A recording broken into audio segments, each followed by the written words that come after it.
Hello everyone, welcome guys, welcome to my YouTube channel. My name is Adarsh and this video we are going to discuss about money market instruments. दोस्तों SFM में 2021 attempt के लिए institute ने 2021 वाला जो addition release किया है study material का, उसमें सिक्योरिटीज वैल्यूएशन चैप्टर में एक टॉपिक ऐड किया है जिसका नाम है मनी मार्केट इंस्ट्रूमेंट। मतलब ये चैप्टर वो सारे न्यू कोर्स स्टूडेंट्स के लिए एप्लीकेबल है जिनका अटेम्प्ट मई 2021 और उसके बाद का है, right. And before we start let me show it to you हम लोग क्या डिस्कस करना चाह रहे हैं exactly. So let me show it to you at two places. One, ये फाइल दोस्तों इसके बारे में आप सभी जानते हैं और जो लोग इसके बारे में नहीं जानते हैं दोस्तों, बहुत इंपॉर्टेंट पीडीएफ है आपके सामने जिसकी डिटेल्स वहां पे एक वीडियो टैग कर रहा हूं, उसके अंदर आपको मिल जाएगी।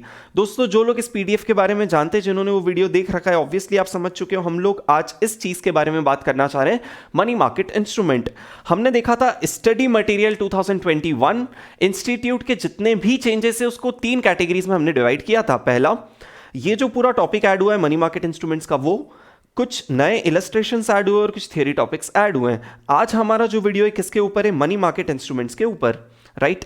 आई थिंक एक बार स्टडी मटेरियल में भी चल के आपको बता देता हूं मैं कि कौन सा टॉपिक है, इसके अंदर क्या क्या सब टॉपिक्स हमें कवर करना है। दोस्तों मनी मार्केट इंस्ट्रूमेंट जो आप देख रहे हो, ये चैप्टर सिक्योरिटीज वैल्यूएशन के अंदर ऐड हुआ है। आई थिंक आगे चले उसके पहले एक बार आपको ब्रीफ दे देता हूं। सिक्योरिटीज वैल्यूएशन चैप्टर के अंदर हम लोग कौन कौन सी सिक्योरिटीज के बारे में बातें करते हैं। दोस्तों आप इक्विटी शेयर्स के बारे में बात करते हो, आप प्रेफरेंस शेयर्स के बारे में बात करते हो, आप बॉन्ड्स के बारे में बात करते हो, और जो नया टॉपिक ऐड हुआ है मनी मार्केट इंस्ट्रूमेंट, इसके बारे में हमें और बातें करना है। इक्विटी और preference shares long term capital race करने का एक तरीका है, सॉर्ट ऑफ शेयर्स के फॉर्म में, जहां पे वो लोग जो इसमें पैसा इन्वेस्ट करते हैं वो लोग कंपनी के ओनर्स बन जाते हैं, राइट। अगर कंपनी को इस रूट से नहीं जाना हो, कंपनी को अगर डेट फॉर्म के थ्रू पैसा रेस करना है तो कंपनी बॉन्ड्स इश्यू कर सकता है, राइट। मतलब अगर लॉन्ग टर्म के लिए डेट रेस करना हो तो कंपनी बॉन्ड्स इश्यू कर सकता है। दोस्तों सिमिलरली ध्यान से सुनिएगा, अगर कंपनी को शॉर्ट टर्म के लिए पैसा चाहिए, शॉर्ट टर्म मतलब सर 1 साल से कम, अगर 1 साल से कम के लिए कंपनी को डेट के थ्रू पैसा रेस करना है तो उसके लिए मनी मार्केट इंस्ट्रूमेंट्स पिक्चर में आते हैं दोस्तों।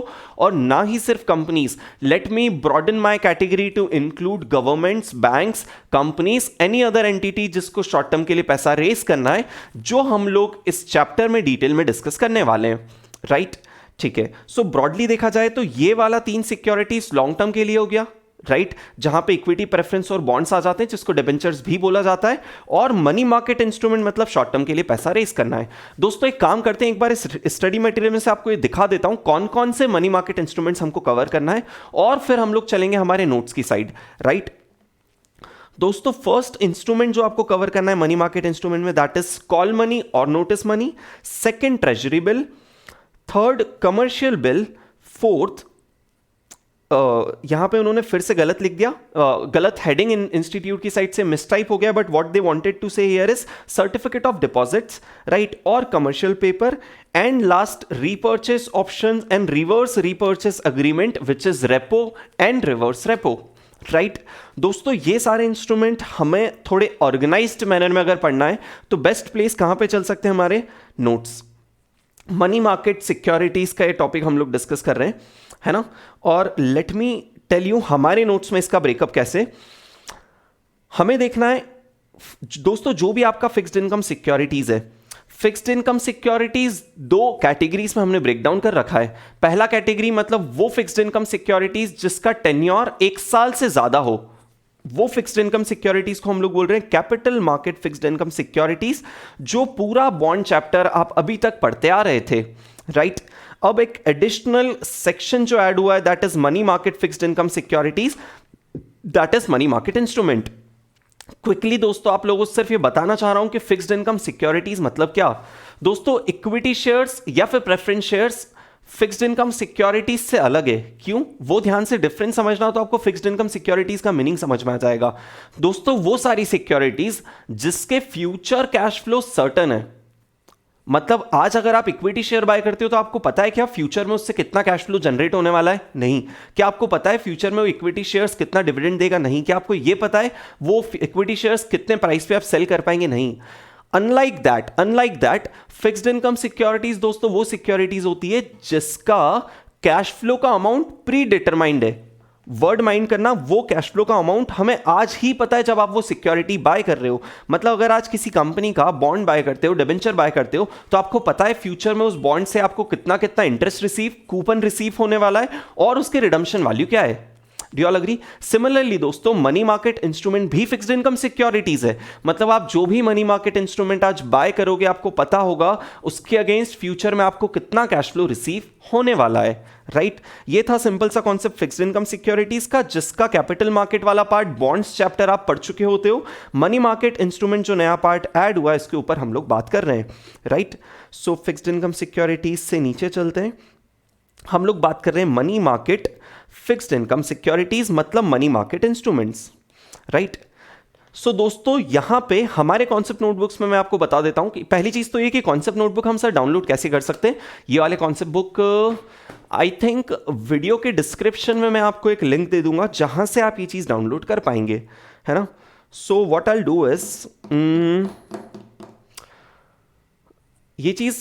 ये नोट्स दे दूंगा, आप डाउनलोड कर सकते हो और फिर साथ में आप चाहो तो इस चीज को फिल कर सकते हो, या फिर दोस्तों आप चाहो तो चैप्टर हम लोग इतना इजी वे में पढ़ेंगे कि शायद आप लोगों को ये डाउनलोड करने की जरूरत ना पड़े और आप ऐसे ही समझ जाए। कुछ बहुत बेसिक बातें लिखना हो पड़ सकती है तो वो आप वैसे भी अपनी नोटबुक में लिखना प्रेफर करेंगे, जो जिसमें आप वैसे भी प्रैक्टिकल क्वेश्चन सॉल्व करेंगे।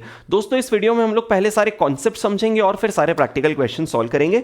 कॉन्सेप्ट्स के लिए एक बार बता दूं हम लोगों को कौन कौन से कॉन्सेप्ट पढ़ना है। दोस्तों कॉल मनी, नोटिस मनी, ये दो टर्म्स आप स्टडी मटीरियल में देख चुके हो। इसके एडिशन में हम लोग टर्म मनी समझने वाले हैं। Commercial bill, treasury bill, commercial paper और सर्टिफिकेट ऑफ डिपॉजिट दोस्तों फिर हम समझेंगे। और लास्ट में दोस्तों हम लोग समझेंगे रेपो और रिवर्स रेपो। मतलब इसके साथ आपके वो सारे मनी मार्केट इंस्ट्रूमेंट्स कवर हो जाएंगे जो आपने स्टडी मटेरियल में देखा है। इनफैक्ट एक money market instrument extra cover हो जाएगा जिसका नाम है टर्म मनी, राइट? दोस्तों नेचर के according, in money market instruments के नेचर के अकॉर्डिंग हमने इन मनी मार्केट इंस्ट्रूमेंट्स को कुछ कैटेगरीज में डिवाइड कर दिया, राइट? जिससे हमारा कैलकुलेशन इजी हो जाता है। एज इन ये तीनों मनी मार्केट इंस्ट्रूमेंट्स के लिए एक जैसा सोचना है, इसलिए इनको एक अलग कैटेगरी बना दिया है। ये चारों मनी मार्केट इंस्ट्रूमेंट्स के लिए आपको similar type of thought process रखना है, इसीलिए इनको एक अलग कैटेगरी बना दिया है। और लास्ट में रेपो, रिवर्स रेपो के लिए अलग टाइप ऑफ थॉट प्रोसेस होना चाहिए। Sir call money, notice money और टर्म मनी क्या है? बहुत ही सिंपल सी चीज दोस्तों, ये कोई इंस्ट्रूमेंट्स ही नहीं है जो आप इश्यू करोगे और उसके अगेंस्ट कोई आपको पैसा देगा। पहले तो व्हेन आई सेड आप इंस्ट्रूमेंट इश्यू करोगे उसका मीनिंग समझ गए क्या? जैसे कंपनी डिबेंचर्स इश्यू करती है, राइट? जिसके अगेंस्ट फ्यूचर, आज अगर आप डिबेंचर इश्यू करते हो तो इन्वेस्टर आपको पैसा दे देता है, that's how you borrow, right? और ये डिबेंचर्स जो आपने इन्वेस्टर्स को इश्यू किए जिसके अगेंस्ट आपको पैसा मिला है, उसके अगेंस्ट आप सामने वाले इन्वेस्टर को कूपन पेमेंट पे करते हो, राइट? और लाइफ के एंड में, मैच्योरिटी के एंड में आप लोग रिडम्पशन वैल्यू पे कर देते हो इन्वेस्टर को। That's true. मतलब सिमिलरली अगर आपको पैसा रेस करना है शॉर्ट टर्म के लिए दोस्तों, तो आज आप कुछ इंस्ट्रूमेंट्स इश्यू कर सकते हो और उसके अगेंस्ट पैसा मिल जाएगा। सो मैं बोलना चाह रहा हूं कि हमारा जो फर्स्ट इंस्ट्रूमेंट है ना, कॉल मनी, नोटिस मनी और टर्म मनी, ये कोई इंस्ट्रूमेंट है ही नहीं जो आप इश्यू करोगे और उसके अगेंस्ट पैसा मिलेगा। रादर दोस्तों सिंपल लैंग्वेज में ये तीन टर्म्स एक टाइप ऑफ लोन है। मतलब दोस्तों अगर आप किसी से लोन लेते हो तो आप कुछ इश्यू करते हो क्या? नहीं, आप सिंपल एक लोन अग्रीमेंट करते हो जिसके अगेंस्ट आपको लोन मिल जाता है। सिमिलर वे में दोस्तों कॉल मनी, नोटिस मनी और टर्म मनी लोन है। सर ये लोन कौन कौन टाइप ऑफ पीपल ले सकते हैं, कौन कौन टाइप ऑफ एंटिटीज रादर ले सकती है?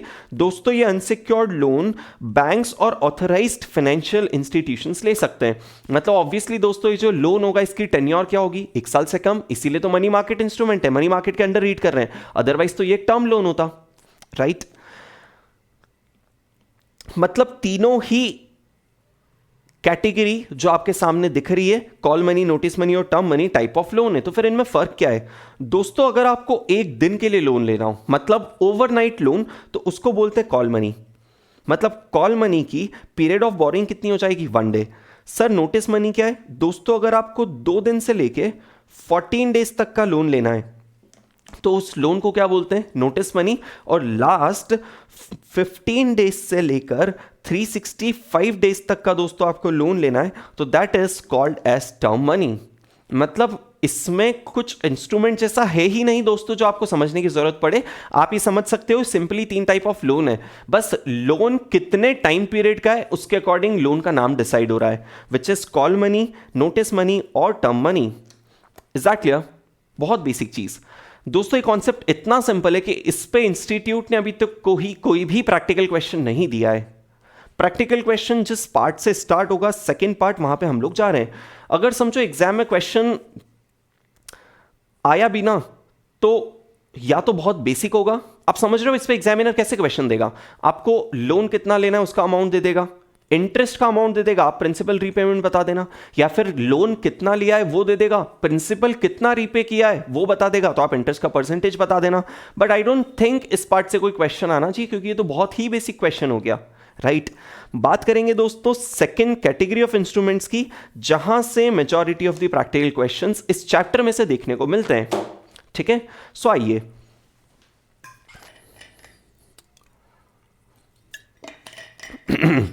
क्या क्या बातें इस कैटेगरी में हम लोग पढ़ने वाले हैं।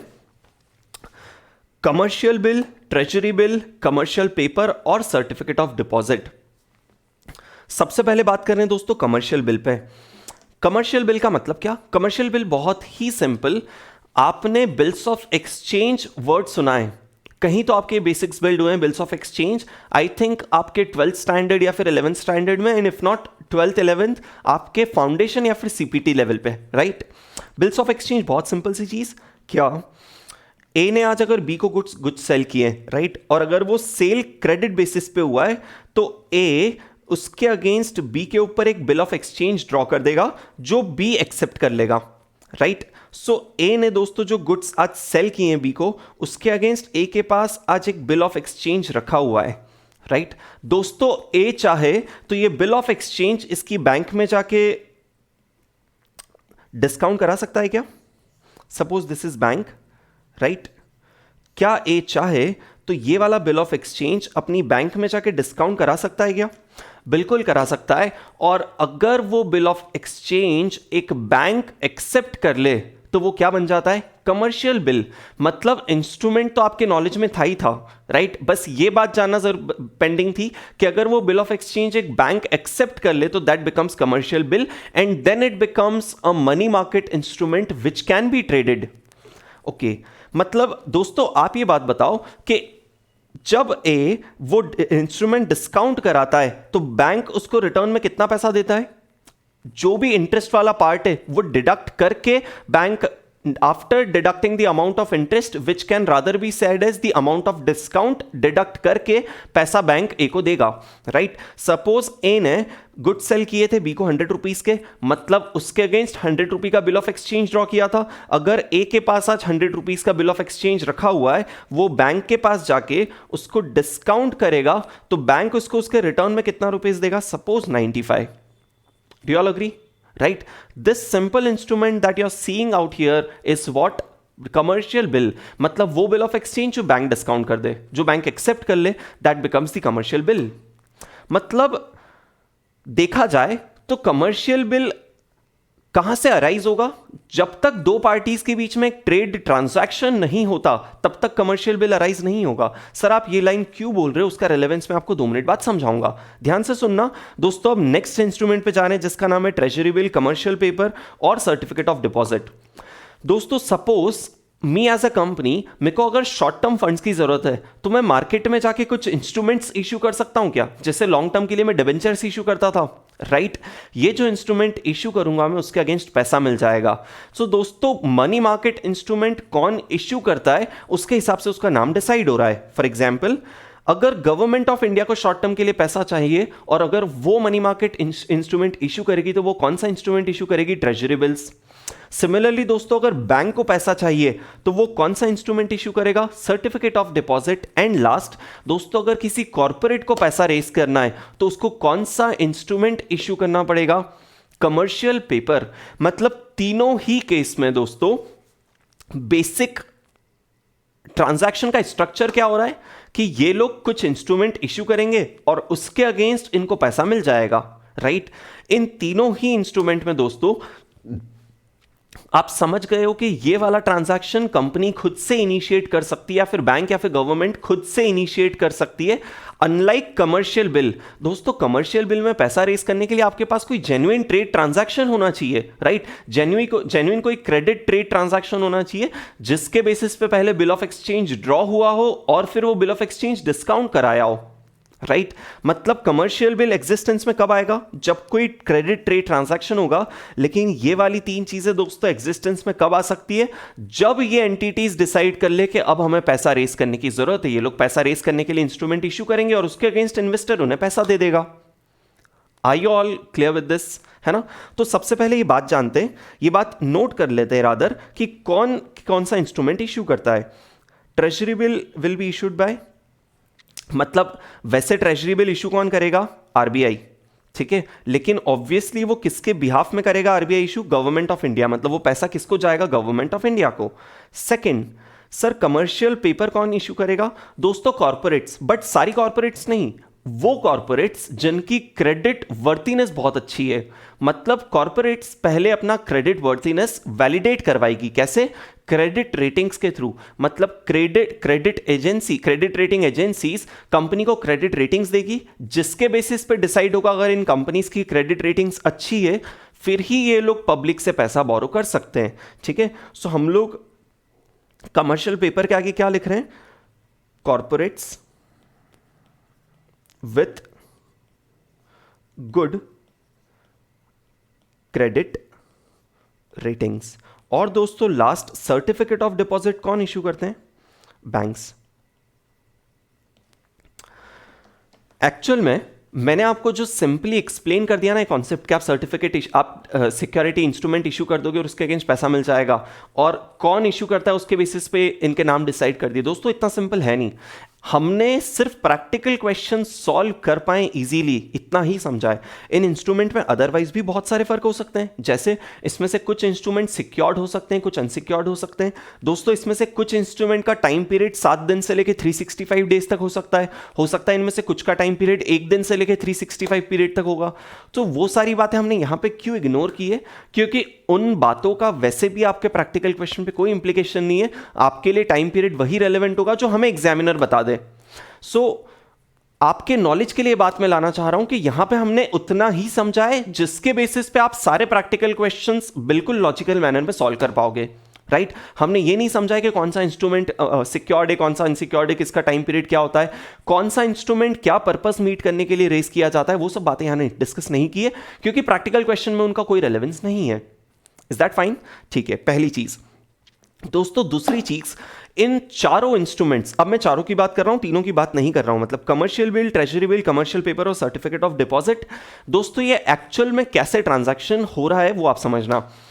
जैसे जीरो कूपन बॉन्ड होता है ना, कैसे इशू होता है दोस्तों, जीरो कूपन बॉन्ड मतलब इशू होता है डिस्काउंट पे और रिडीम होता है फेस वैल्यू पे।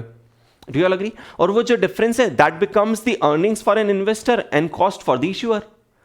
एज एन इन्वेस्टर आपने क्या अर्न किया, उन दोनों का डिफरेंस, और कंपनी को कॉस्ट क्या बेयर करना पड़ी, रिसीव कम हुआ था क्योंकि वो एक डिस्काउंटेड अमाउंट था और पे किया ज्यादा face value, right. This is the concept of zero coupon bond in a very similar manner. दोस्तों ये चारों इंस्ट्रूमेंट आपके सामने जो आप दिख रहे हो, जिस कैटेगरी में हम लोग पढ़ना चाह रहे हैं, ये सारे इंस्ट्रूमेंट दोस्तों डिस्काउंट पे इश्यू होते हैं और फेस वैल्यू पे रिडीम होते हैं। क्या अब आप समझ पाए कि क्यों हम इन चारों को साथ में पढ़ रहे हैं? क्योंकि अगर ट्रांजैक्शन का नेचर सेम है ना, तो इनके लिए थॉट प्रोसेस भी सेम है। अगर हम उस तरीके से सोचेंगे तो ऑब्वियसली वो क्वेश्चन सॉल्व कर पाएंगे। Is that fine? मतलब ये चारों इंस्ट्रूमेंट अगर आज कंपनी को इश्यू करना है तो फेस वैल्यू पे इश्यू नहीं कर पाएंगे, रादर एक डिस्काउंटेड रेट पे इश्यू कर पाएंगे। वो डिस्काउंटेड रेट कैसे आएगा उस पर हम लोग बात करेंगे। लेकिन जब कंपनीज ये इंस्ट्रूमेंट रिडीम करेगी, पे बैक करेगी, तो किस प्राइस पे करेगी, फेस वैल्यू। मतलब कंपनी के लिए इनका डिफरेंस हो जाएगा कॉस्ट, गवर्नमेंट के लिए इनका डिफरेंस हो जाएगा कॉस्ट, और इन्वेस्टर के लिए हो जाएगा इसका difference earnings. Is that fine? Sir इस इंस्ट्रूमेंट में क्या प्रैक्टिकल क्वेश्चंस हमें देखने को मिलेंगे, अब उस पर बात करते हैं, चलेगा?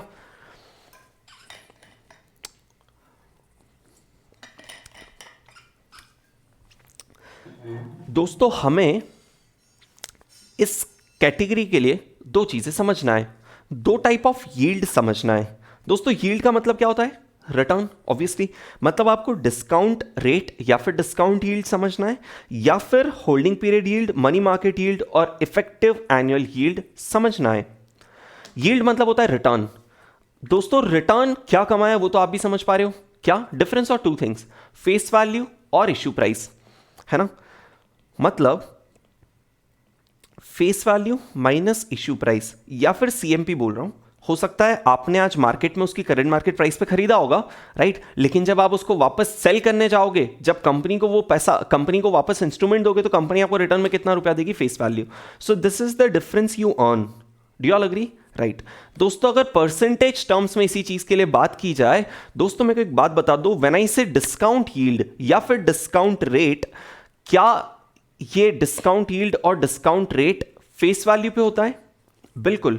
मतलब आपने बचपन से पढ़ रखा है कि अगर कंपनी ने एक डिबेंचर इशू किया है जिसका फेस वैल्यू 100 है एट अ डिस्काउंट ऑफ 10%, मतलब आप क्या करते हो, 100 रुपीज का डिबेंचर था, अगर 10% का डिस्काउंट है तो आपने बोला ₹10 डिस्काउंट का अमाउंट है, तो इश्यू प्राइस कितना हो जाता है, 90, right. So when that means face value is equals to 100, issue price is equals to 90, right, और 10% आपका डिस्काउंट का अमाउंट आएगा। दोस्तों सिमिलर मैनर में मैं आपको बोल रहा हूं, डिस्काउंट यील्ड और डिस्काउंट रेट कैलकुलेट किया जा सकता है। कैसे, 100 माइनस 90 मतलब 10 रुपए का डिस्काउंट दिया। दोस्तों डिस्काउंट वर्ड बोल दिया जाए, एक्चुअल में है तो कंपनी के लिए कॉस्ट और इन्वेस्टर के लिए इनकम, मतलब face value minus issue price, इन दोनों का difference is the amount of discount that we know, but this discount on a base of face value is called as what, discount rate या फिर discount yield. Discount face value पे calculate होता है, दोस्तों आपको ये बात पता है, राइट, और इसी के बेसिस पे मैं आपको डिस्काउंट यील्ड या फिर डिस्काउंट रेट का फॉर्मूला बता रहा हूं। इज दैट फाइन, ठीक है। बस एक चीज और करना है इसमें, क्या दोस्तों, ये काम होता है एनुअलाइज्ड बेसिस पे, मतलब हो सकता है आपने मनी मार्केट इंस्ट्रूमेंट सिर्फ 91 डेज के लिए इशू किया हो, पॉसिबल। दोस्तों 91 डेज के लिए आपने जो डिस्काउंट दिया उसको, वो सिर्फ 91 डेज का रेलेवेंट डिस्काउंट हो गया, राइट। उसको हमें एनुअलाइज कैसे करना पड़ेगा, 365 डिवाइड बाय एन, 365 और 12 बोल देते हैं divide by n multiplied by 100।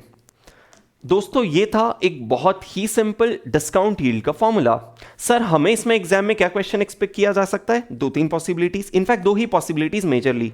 या तो एग्जामिनर आपको ये सारी डिटेल्स देके पूछ लेगा, चलो आप डिस्काउंट का परसेंटेज बता दो, डिस्काउंट यील्ड या डिस्काउंट रेट बता दो, बहुत सिंपल। सेकंड, हो सकता है एग्जामिनर आपको डिस्काउंट का परसेंट खुद से दे दे और आपसे इश्यू प्राइस या फिर सीएमपी कैलकुलेट करा ले। Is that fine? क्या दोस्तों आप ये बहुत बेसिक बात समझ पाए, राइट? चलें आगे, ठीक है, ध्यान से सुनना। सेकेंड टाइप ऑफ यील्ड जो आपको समझना है वो कौन सा है, holding period yield, money market yield या फिर इफेक्टिव एनुअल यील्ड। इन सारे नाम पे बात करेंगे, पर आप उसके पहले मेरे को एक बात बता दो, डिस्काउंट रेट दोस्तों कैलकुलेट होता है फेस वैल्यू पे, राइट। मतलब हमने जो एग्जाम्पल लिया था उस हिसाब से अगर बात की जाए तो ₹100 का आपको सिंप्लिसिटी के लिए डिबेंचर्स के थ्रू एक्सप्लेन कर रहा हूं अभी, which is not a money market instrument but the logic remains the same. दोस्तों 100 रुपीज की फेस वैल्यू जिस डिबेंचर की थी उसका इश्यू प्राइस ₹90 है, राइट। सपोज 1 साल बाद वो डिबेंचर रिडीम होने वाला है, आप मेरे को बता सकते हो इस पे होने वाला डिस्काउंट यील्ड कितना, 10%। कैसे, 100 माइनस 90 मतलब 10 रुपए का डिस्काउंट दिया which is numerator on the base of 100 rupees. क्या 10% आपका डिस्काउंट यील्ड आ रहा है अगर टाइम पीरियड 1 साल था तो? यस। दोस्तों मेरा सेकेंड क्वेश्चन, क्या इन्वेस्टर ने एक्चुअल में 10% का ही रिटर्न अर्न किया? क्वेश्चन फिर से, क्या इन्वेस्टर ने इस डिबेंचर को खरीद के क्या इस इन्वेस्टर ने 10% का रिटर्न अर्न किया? दोस्तों ऑब्वियसली जवाब ना है और आप भी समझ रहे हो क्यों। इन्वेस्टर का रिटर्न क्या होता है, इन्वेस्टर ने कमाया कितना ऑन द बेस ऑफ उसने लगाया कितना था। बहुत सिंपल सा लॉजिक रिटर्न का जो आप बचपन से देखते आ रहे हो, ठीक है। मतलब इन्वेस्टर ने कमाया कितना, न्यूमरेटर तो सेम रहेगा 100 माइनस 90 विच इज, इसको यहां पे राइट में लिखते हैं सो दैट लेफ्ट में हम लोग फॉर्मूला लिख पाए, 100 minus 90 which is same thing, face value minus issue price, right. So ये इन्वेस्टर की अर्निंग है और कंपनी के लिए कॉस्ट है, ठीक है। दोस्तों अगर परसेंटेज टर्म्स में बात की जाए, मतलब इन्वेस्टर ने 10 रुपीज कमाया ऑन द बेस ऑफ 90, मतलब इन्वेस्टर ने जो इन्वेस्ट किया था वो 90 रुपीज था और वो 90 रुपीज इन्वेस्ट करके उसके ऊपर इन्वेस्टर ने 10 रुपीज अर्न कर लिया and that becomes the yield for an investor. Is that fine? अब आप ये डिफरेंस समझ पाए क्या कि कैसे डिस्काउंट रेट से ये चीज अलग है? न्यूमरेटर तो सेम है लेकिन डिनोमिनेटर में दोस्तों डिस्काउंट यील्ड का डिनोमिनेटर फेस वैल्यू हो जाता है, लेकिन होल्डिंग पीरियड यील्ड जो आप यहां पे पढ़ने की कोशिश कर रहे हो दोस्तों, उसका रिटर्न का फॉर्मूला बहुत सिंपल जो आप अभी तक समझते आ रहे थे, विच इज, वापस एक बार हम लोग बोल रहे हैं, face value minus issue price और सीएमपी, कुछ भी बोला जा सकता है, on a base of issue price slash CMP. Is that fine? और इनफैक्ट दोस्तों मैं आपको बता दूं रिलेट कराने के लिए, आप पता है क्या कर रहे हो, P1 minus P0 divide by P0, portfolio management का सबसे बेसिक फॉर्मूला जहां से पोर्टफोलियो मैनेजमेंट चैप्टर स्टार्ट ही होता है, P1 minus P0 divide by P0। एक साल बाद आपको इतना रुपया मिलेगा, उसके लिए आज आपको इतना इन्वेस्ट करना है, right? So P1 minus P0 divide by P0। ये यील्ड दोस्तों आप जो देख रहे हो ना, that is holding period yield. मतलब होल्डिंग पीरियड यील्ड का मतलब ही क्या होता है दोस्तों कि सर टाइम पीरियड का इफेक्ट मत दो, जितने टाइम के लिए हमने इंस्ट्रूमेंट होल्ड करके रखा है उतने टाइम हमने उस टाइम में हमने कितना रिटर्न कमाया, that becomes holding period yield. मतलब अगर दोस्तों इंस्ट्रूमेंट अगर ये 91 डेज का था तो 91 डेज बाद जो फेस वैल्यू थी माइनस आज कितने में खरीदा और डिवाइड बाय आज कितने में खरीदा, राइट? मतलब जो भी आपने रिटर्न अर्न किया 91 डेज के दौरान वो इस वैल्यू से कैप्चर हो चुका है, राइट? इसका मतलब ये जो यील्ड आई है आपकी होल्डिंग पीरियड यील्ड है।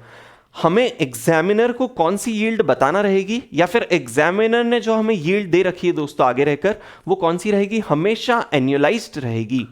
ये बात आप फिक्स्ड इनकम सिक्योरिटीज मतलब कैपिटल मार्केट सिक्योरिटीज बॉन्ड वाले चैप्टर्स में भी देख चुके हो कि यील्ड हमेशा कौन सी बताई जाती है? एनुअलाइज्ड। सिमिलरली दोस्तों यहां पे हमें एनुअलाइज्ड यील्ड बताना है, जिसको एनुअलाइज करने के हमारे पास दो तरीके हैं। क्या क्या? एक तो सिंपल एनुअलाइजेशन, राइट, और एक इफेक्टिव एनुअलाइजेशन। सिंपल एनुअलाइजेशन दोस्तों जब करना होगा तब हमें इंस्टीट्यूट क्या क्या वर्ड्स दे सकता है। देखो होल्डिंग पीरियड यील्ड तो बहुत लॉजिकल है, जिस पीरियड के लिए आपने इंस्ट्रूमेंट होल्ड किया उस टाइम में आपने कितना रिटर्न अर्न किया, सिंपल। सेकेंड पार्ट, इसको एनालाइज करने का, सिंपल एनालाइज अगर आप करते हो तो वो जो यील्ड निकल के आती है उस यील्ड को क्या क्या बोलते हैं? पहला मनी मार्केट यील्ड, ऑब्वियसली सबसे basic word. Bond equivalent yield दोस्तों, इंटरेस्ट रेट या फिर लास्ट वर्ड सिर्फ यील्ड। अगर एग्जामिनर सिर्फ यील्ड भी बोल देता है ना तो हमें क्या कैलकुलेट करके आना है? सिंपल एनुअलाइजेशन वाला यील्ड, जिसका फॉर्मूला क्या बन जाएगा? जो भी आपका होल्डिंग पीरियड यील्ड था मल्टीप्लाइड बाय 365 और 12 divide by n। Is that very simple? मतलब अगर 3 महीने की यील्ड 5% थी, फॉर एग्जाम्पल 3 महीने का इंस्ट्रूमेंट था और 3 महीने के इंस्ट्रूमेंट की यील्ड 5% थी, तो साल भर की कितनी? 5 मल्टीप्लाइड बाय 12/3। बहुत सिंपल, बेसिक, ठीक है। हमें 365 और 12 किस में से किसको प्रेफरेंस देनी है दोस्तों? अगर एग्जामिनर डेट्स की बात कर दी जाए, ये तो पूरा एसएफएम के लिए अप्लाई कर रहे हैं हम लोग, अगर एग्जामिनर डेट्स की बात कर दे तो 365, और अगर एग्जामिनर मंथ्स में चले तो आप लोग 12 ले लेना। Is that fine? क्लियर? चलेगा। अब दोस्तों आपको सीखने की जरूरत है होल्डिंग पीरियड यील्ड का मतलब, सॉरी इफेक्टिव एनुअल यील्ड का मतलब। इफेक्टिव एनुअल यील्ड का मतलब क्या हो गया? इफेक्टिव रेट ऑफ इंटरेस्ट दोस्तों आप वर्ड सुन चुके हो ना। इफेक्टिव रेट ऑफ इंटरेस्ट मतलब क्या?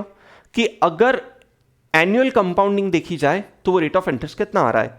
मतलब दोस्तों अगर आपका इंस्ट्रूमेंट, ये वाला दोस्तों अगर आपका इंस्ट्रूमेंट सपोज 3 मंथ्स का था, ठीक है, और 3 मंथ्स में आपका 5% होल्डिंग पीरियड यील्ड आ रहा है, मतलब इसका मतलब पता है क्या हो गया? आपने आज 100 रुपीज इन्वेस्ट किया और उस 100 रुपीज के अगेंस्ट आपको 3 महीने बाद 105 रुपीज रिसीव हो गए, राइट? मतलब 3rd मंथ के एंड में या फिर 4th मंथ के बिगिनिंग में आप कितना रुपीज इन्वेस्ट करोगे? आप 105, और उस 105 पे फिर आपको 5% मिलेगा। Do you all agree? मतलब एनुअलाइज्ड बेसिस पे देखा जाए तो इस इंटरेस्ट को मेरे को 4 बार कंपाउंडिंग करना होगी। और दोस्तों इस बात को अगर मैथ्स में लिख दिया जाए तो वो कैसी दिखेगी? 1.05 टू द पावर 365 और 12 डिवाइड बाय n। मतलब अगर 3 महीने आपका टाइम पीरियड था, है ना, तो n बन जाता है 3 मंथ्स, तो आपकी कंपाउंडिंग कितनी बार हो जाएगी? 12/3, 4 times, 1 quarter, 2 quarter, 3 quarter and 4th quarter. Is that fine? दोस्तों इस बात का फॉर्मूला लिख लेते हैं ना, अंडरस्टैंडिंग तो आप तक पहुंच ही गई है। 1 plus holding period return. Compound करने के लिए दोस्तों 1 प्लस में ऐड करेंगे, फिर उसकी कंपाउंडिंग के लिए उसको पावर में ले जाएंगे, मतलब 365 और 12 डिवाइड बाय n माइनस 1, क्योंकि 1 ऐड करने के बाद तो वो फ्यूचर वैल्यू आ गई थी ना, फ्यूचर वैल्यू में से 1, फ्यूचर वैल्यू फैक्टर में से 1 माइनस करेंगे तो ही तो इंटरेस्ट का रेट आएगा, जो इफेक्टिव इंटरेस्ट रेट होगा एनुअलाइज्ड बेसिस पे। Is that fine? क्या आप लोग ये बात समझ पाए दोस्तों? बहुत सिंपल सा कॉन्सेप्ट, सिंपल एनुअलाइज करना है मतलब 365 बाय n, और इफेक्टिव एनुअलाइज करना है मतलब कंपाउंडेड एनुअल रेट कैलकुलेट करना है, जिसका एक ही तरीका है 1 plus r to the power n के। Is that fine? चलेगा। इसके बेसिस पे अब हमारा टर्न आ चुका है प्रैक्टिकल क्वेश्चंस देखने का। सर कौन कौन से प्रैक्टिकल क्वेश्चंस हम लोग सॉल्व करेंगे? दोस्तों नए स्टडी मटेरियल में 3 प्रैक्टिकल क्वेश्चंस दिए, 3-4 जितना मुझे याद है, ठीक है। हम लोग क्या करेंगे, वो 4 प्रैक्टिकल क्वेश्चंस तो ऑब्वियसली कवर करेंगे ही करेंगे, रादर मनी मार्केट इंस्ट्रूमेंट दोस्तों ओल्ड कोर्स में भी एक चैप्टर था जिसका नाम था मनी मार्केट ऑपरेशंस, तो हम लोग ओल्ड सिलेबस की प्रैक्टिस मैनुअल में जाते हैं और वहां के सारे क्वेश्चन सॉल्व कर लेते हैं। उसमें ऑटोमेटिकली वो सारे क्वेश्चंस कवर हो जाएंगे जो इंस्टीट्यूट ने आपके स्टडी मटेरियल में ऐड किए, क्योंकि इंस्टीट्यूट ने वहीं से क्वेश्चंस कॉपी करके यहां पे पेस्ट किए। मतलब हम लोग कहां चल ले तो हमारा काम हो जाएगा, हम लोग चल सकते हैं money market operations chapter, practice manual of old syllabus. Sir हमको ये क्वेश्चंस कहां से मिलेंगे तो एक बार देख लो, जैसा कि मैं आप लोगों को जस्ट गिव मी अ सेक, जैसा कि मैं आप लोगों को पहले बता चुका हूं कि ये वाला आप जो पीडीएफ है इसमें सारे क्वेश्चंस इंटीग्रेट कर चुका हूं, तो एक बार इस पीडीएफ में चल के बात कर लेते हैं, ठीक है। सो दोस्तों ये रहा आपका मनी मार्केट इंस्ट्रूमेंट वाला चैप्टर, ठीक है। मनी मार्केट इंस्ट्रूमेंट चैप्टर मतलब क्वेश्चन नंबर 85 से लेके 92। दोस्तों ये सारे question as it is practice manual से पिक किए गए, तो हम लोग चल रहे हैं प्रैक्टिस मैनुअल पे, वहीं पे सोल्यूशन करेंगे। आप लोग ऑब्वियसली इस चीज का प्रिंट आउट लेंगे, राइट, और सॉल्व करेंगे आपके नोटबुक में, तो आपके पास कॉम्प्रिहेंसिव मटेरियल पहुंच जाएगा। क्लियर? चलेगा। वापस चल रहे हैं हमारे प्रैक्टिस मैनुअल पे। दोस्तों आपने जो भी कॉन्सेप्ट सीखे हैं ना, ये वाले, ये सब कैलकुलेशन के और भी तरीके हैं जो मैं आपको एक प्रैक्टिकल क्वेश्चन सॉल्व करते टाइम एक्सप्लेन कर दूंगा, है ना, एक ऑल्टरनेटिव तरीके, राइट। लेकिन हम लोग हमेशा वो तरीका फॉलो करेंगे जो एक स्टैंडर्डाइज तरीका सारे टाइप के सम पे अप्लाई हो सके। इसीलिए मैंने आपको कौन सा पढ़ाया, मैंने आपको वो तरीका दोस्तों समझाया जो सारे टाइप ऑफ प्रैक्टिकल क्वेश्चंस जो आप यहां पे सॉल्व कर रहे हो और जो एग्जाम में आ सकते हैं, सब जगह अप्लाई हो सके, राइट। हो सकता है मैं जो एक ऑल्टरनेटिव तरीका बताऊं उसमें सारे क्वेश्चंस पे अप्लाई ना हो सके यूनिवर्सली, राइट। इसीलिए आपको एक लॉजिकल वे समझाया जिसमें जो सब जगह अप्लाई किया जा सके, है ना। सो वो दूसरा अल्टरनेटिव तरीका एक क्वेश्चन में जरूर डिस्कस कर लेंगे। सो आओ सबसे पहले क्वेश्चंस की साइड चलते हैं दोस्तों। मनी मार्केट ऑपरेशंस का ये ओल्ड प्रैक्टिस मैनुअल आपके सामने for the chapter money market operations. Question number 9 तो प्रैक्टिकल नहीं है, क्वेश्चन नंबर 11 से फर्स्ट प्रैक्टिकल क्वेश्चन स्टार्ट हुआ है दोस्तों। डिस्कशन स्टार्ट कर रहे हैं, बहुत सिंपल देखना, सोल्यूशन देखने की कोई जरूरत नहीं, क्वेश्चन बहुत ही सिंपल है। RBI sold a 91 days treasury bill. Treasury bill मतलब कॉन्सेप्ट नोटबुक के कौन से सेक्शन में दोस्तों आप चल रहे हो? वो 4 इंस्ट्रूमेंट जिसके लिए एक जैसा सोचना होता है, राइट। फर्स्ट सेक्शन तो call money, term money, notice money था, राइट। सेकंड सेक्शन कौन सा? Commercial bill, treasury bill, certificate of deposit और कमर्शियल पेपर्स। दोस्तों उन चारों इंस्ट्रूमेंट की खासियत क्या थी? इशू किए जाएंगे डिस्काउंट पे और रिडीम होंगे पार पे। ट्रेजरी बिल कौन इशू करता है दोस्तों? आरबीआई इशू करता है गवर्नमेंट के बिहाफ में। तो आरबीआई ने एक 91 डेज का ट्रेजरी बिल इशू कर दिया है जिसकी फेस वैल्यू कितनी है? ₹100। और किस यील्ड पे इशू किया है? 6%। दोस्तों मेरा आपसे सवाल ये यील्ड डिस्काउंट यील्ड है या फिर annual yield, simple annual yield जिसको इंटरेस्ट रेट बोलते हैं, जिसको मनी मार्केट यील्ड बोलते हैं, जिसको बॉन्ड इक्विवेलेंट यील्ड बोलते हैं? दोस्तों आपके पास जवाब होना चाहिए ये आपका है सिंपल यील्ड। कौन सा? डिस्काउंट यील्ड नहीं, हमें जो यील्ड एग्जामिनर ने दे रखा है वो ये वाला यील्ड है। और ये बात आप यहां पे अपडेट भी कर चुके हो कि ये सारे वर्ड्स का सिंपल मीनिंग क्या हो जाता है? Return that investor has earned, है ना। तो इन्वेस्टर ने ऑब्वियसली इतना ही अर्न किया है जो सिंपल एनुअलाइज्ड बेसिस पे बताया जाएगा, राइट। सो 6% का यील्ड है। हमें दोस्तों क्या बताना है? Issue price. मतलब बहुत ही सिंपल, रिडीम किस प्राइस पे होगा वो पता है, इन्वेस्टर अर्न कितना कर रहा है वो पता है, हमें इश्यू प्राइस कैलकुलेट करना है। मतलब आपका जो फॉर्मूला है उसमें एक ही तो वैल्यू मिसिंग है, कौन सी देखते हैं। आपका फॉर्मूला होता है फेस वैल्यू। क्या सर एग्जामिनर को फॉर्मूला लिख के बताना है? बिल्कुल बताना है सर। इंस्टीट्यूट ने तो यहाँ पे लिखा नहीं है दोस्तों, उन्होंने कुछ कुछ जगह लिखा है, कुछ कुछ जगह नहीं लिखा है। आप कैसे याद रख पाओगे कहाँ लिखना है कहाँ नहीं लिखना है, राइट? इसीलिए हम लोग एग्जामिनर को फॉर्मूला हमेशा बताएंगे। सो इश्यू प्राइस कैलकुलेट करना है तो face value minus issue price कर रहा हूँ मैं, right, divide by issue price, this multiplied by 365 divide by n into 100। दोस्तों this should be equals to what, 6। या तो आप यहां पे 100 मल्टीप्लाई कर रहे हो तो 6 लिख लो, और 100 मल्टीप्लाई नहीं कर रहे हो तो इसको 0.06 लिख लो। आपको ये बात फनी लगेगी, राइट? लेकिन स्टूडेंट्स के जब हम आंसर शीट्स देखते हैं ना तो ऐसी मिस्टेक्स में भी मार्क्स डिडक्ट होते हैं और फिर बुरा लगता है ना? एनीवेज, मतलब 6 will be equals to what, face value of 100 minus issue price whole divide by issue price multiplied by 365 divide by 91 into 100। आओ दोस्तों कैलसी पे सॉल्व करते हैं और इश्यू प्राइस का अमाउंट कैलकुलेट करते हैं। सो 6 कर रहे हैं मल्टीप्लाई 91 से, डिवाइड कर रहे हैं 365 से, और डिवाइड कर रहे हैं 100 से, राइट? इसके बाद आप लोग अपने लेवल पे सॉल्व करो, मैं अपने लेवल पे सॉल्व कर रहा हूँ। ये एक अमाउंट आ चुका है, इसमें इशू प्राइस मल्टीप्लाई हो जाएगा, इसमें +1 हो जाएगा, इसको डिवाइड इक्वल्स टू कर देंगे, इंटू 100 कर देंगे। मतलब दोस्तों 98.526 98.526 आपका इशू प्राइस का अमाउंट आ जाता है अगर आप इस सिंपल सी चीज़ को सॉल्व कर लेते हो तो। क्वेश्चन में कोई भी बड़ी बात नहीं, बहुत ही बेसिक कॉमन सेंस। ये था हमने बेसिक तरीका जो अभी तक सीखा है। इसका एक ऑल्टरनेटिव वे बता देता हूं जिसको आप कॉमन सेंस भी बोल सकते हो, राइट? और सेम चीज़ हो रही है, मैं आपको बताता हूं। देखो एक्चुअल में आप क्या कर रहे हो बात समझना। आप सिंपली क्या कर रहे हो, आपका ₹100 है फ्यूचर वैल्यू, क्योंकि आज आप इश्यू कर रहे हो तो एक प्रेजेंट वैल्यू है जो रिडीम होगी कैसे, फ्यूचर वैल्यू पे। और प्रेजेंट वैल्यू और फ्यूचर वैल्यू के बीच में रिलेशन ही क्या होता है, इंटरेस्ट का, which is yield in this case. मतलब आपका फ्यूचर वैल्यू है ₹100, future value is equals to ₹100, present value हमें फाइंड करना है, और आर का अमाउंट 6% एग्जामिनर ने हमें दिया है। दोस्तों प्रेजेंट वैल्यू और फ्यूचर वैल्यू के बीच का रिलेशनशिप क्या होता है, future value is equals to present value into 1+r। अगर टाइम पीरियड ईयर्स की टर्म्स में मतलब कंपाउंडिंग इंटरेस्ट है तो हम बोलते हैं 1+r⁴n, राइट? और दोस्तों अगर सिंपल इंटरेस्ट है मतलब टाइम पीरियड 1 साल से कम है तो हम लोग बोलते हैं 1+rn।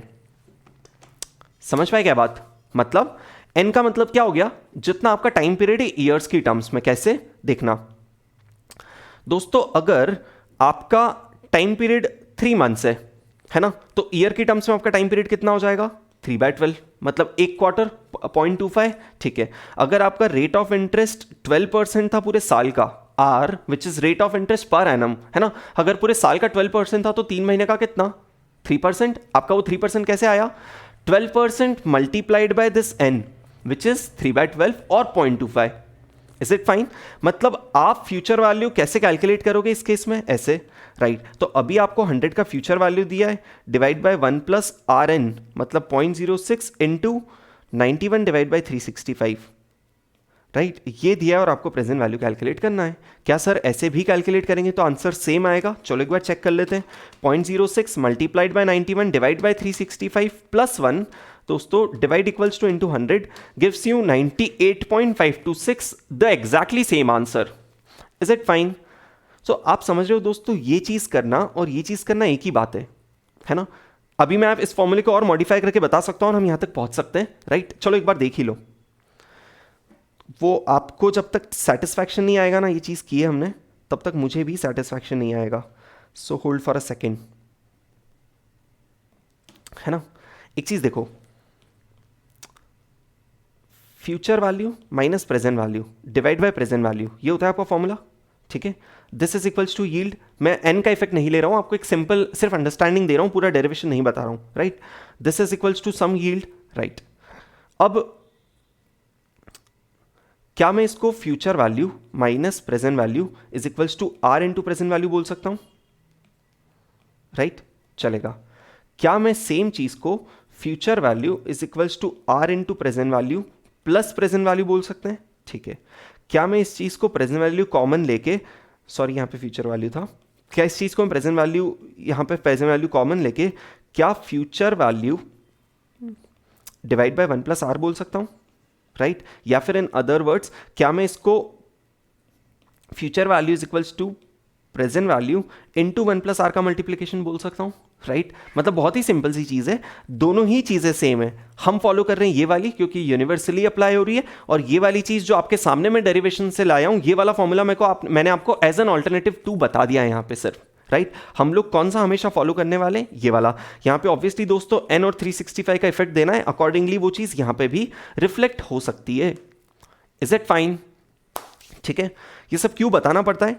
क्योंकि जब आपको वो अदरवाइज पता चलता है ना, तो आपको लगेगा यार सर ने ये चीज़ें तो पढ़ा ही नहीं, राइट? तो मैंने आपको दूसरी वाला ऑल्टरनेटिव बता दिया और कॉमन सेंस से बता दिया कि हम वहां तक कैसे पहुंचे थे, राइट? चलेगा दोस्तों, क्वेश्चन नंबर 11 डन आपकी आंखों के सामने। हम लोग सारे क्वेश्चन एक काम करते हैं, प्रैक्टिस मैनुअल में ही सॉल्व कर लेते हैं, राइट? ऑब्वियसली आप लोग भी अपने नोटबुक में सॉल्व करेंगे। आपका इंटेंट बिल्कुल भी इसको ऑडिट करना नहीं होना चाहिए कि बस देख के टिक लगाते जा रहे हैं कि हाँ सर ने सही किया है, राइट? आपको मेरा ऑडिट नहीं करना है, आपको अपने लेवल पे नोटबुक में सारी चीजें सॉल्व करना है। तो दोस्तों क्वेश्चन नंबर 11 डन है। नेक्स्ट क्वेश्चन जो अब हम देख रहे हैं ना, दैट इज क्वेश्चन नंबर 15। आइए,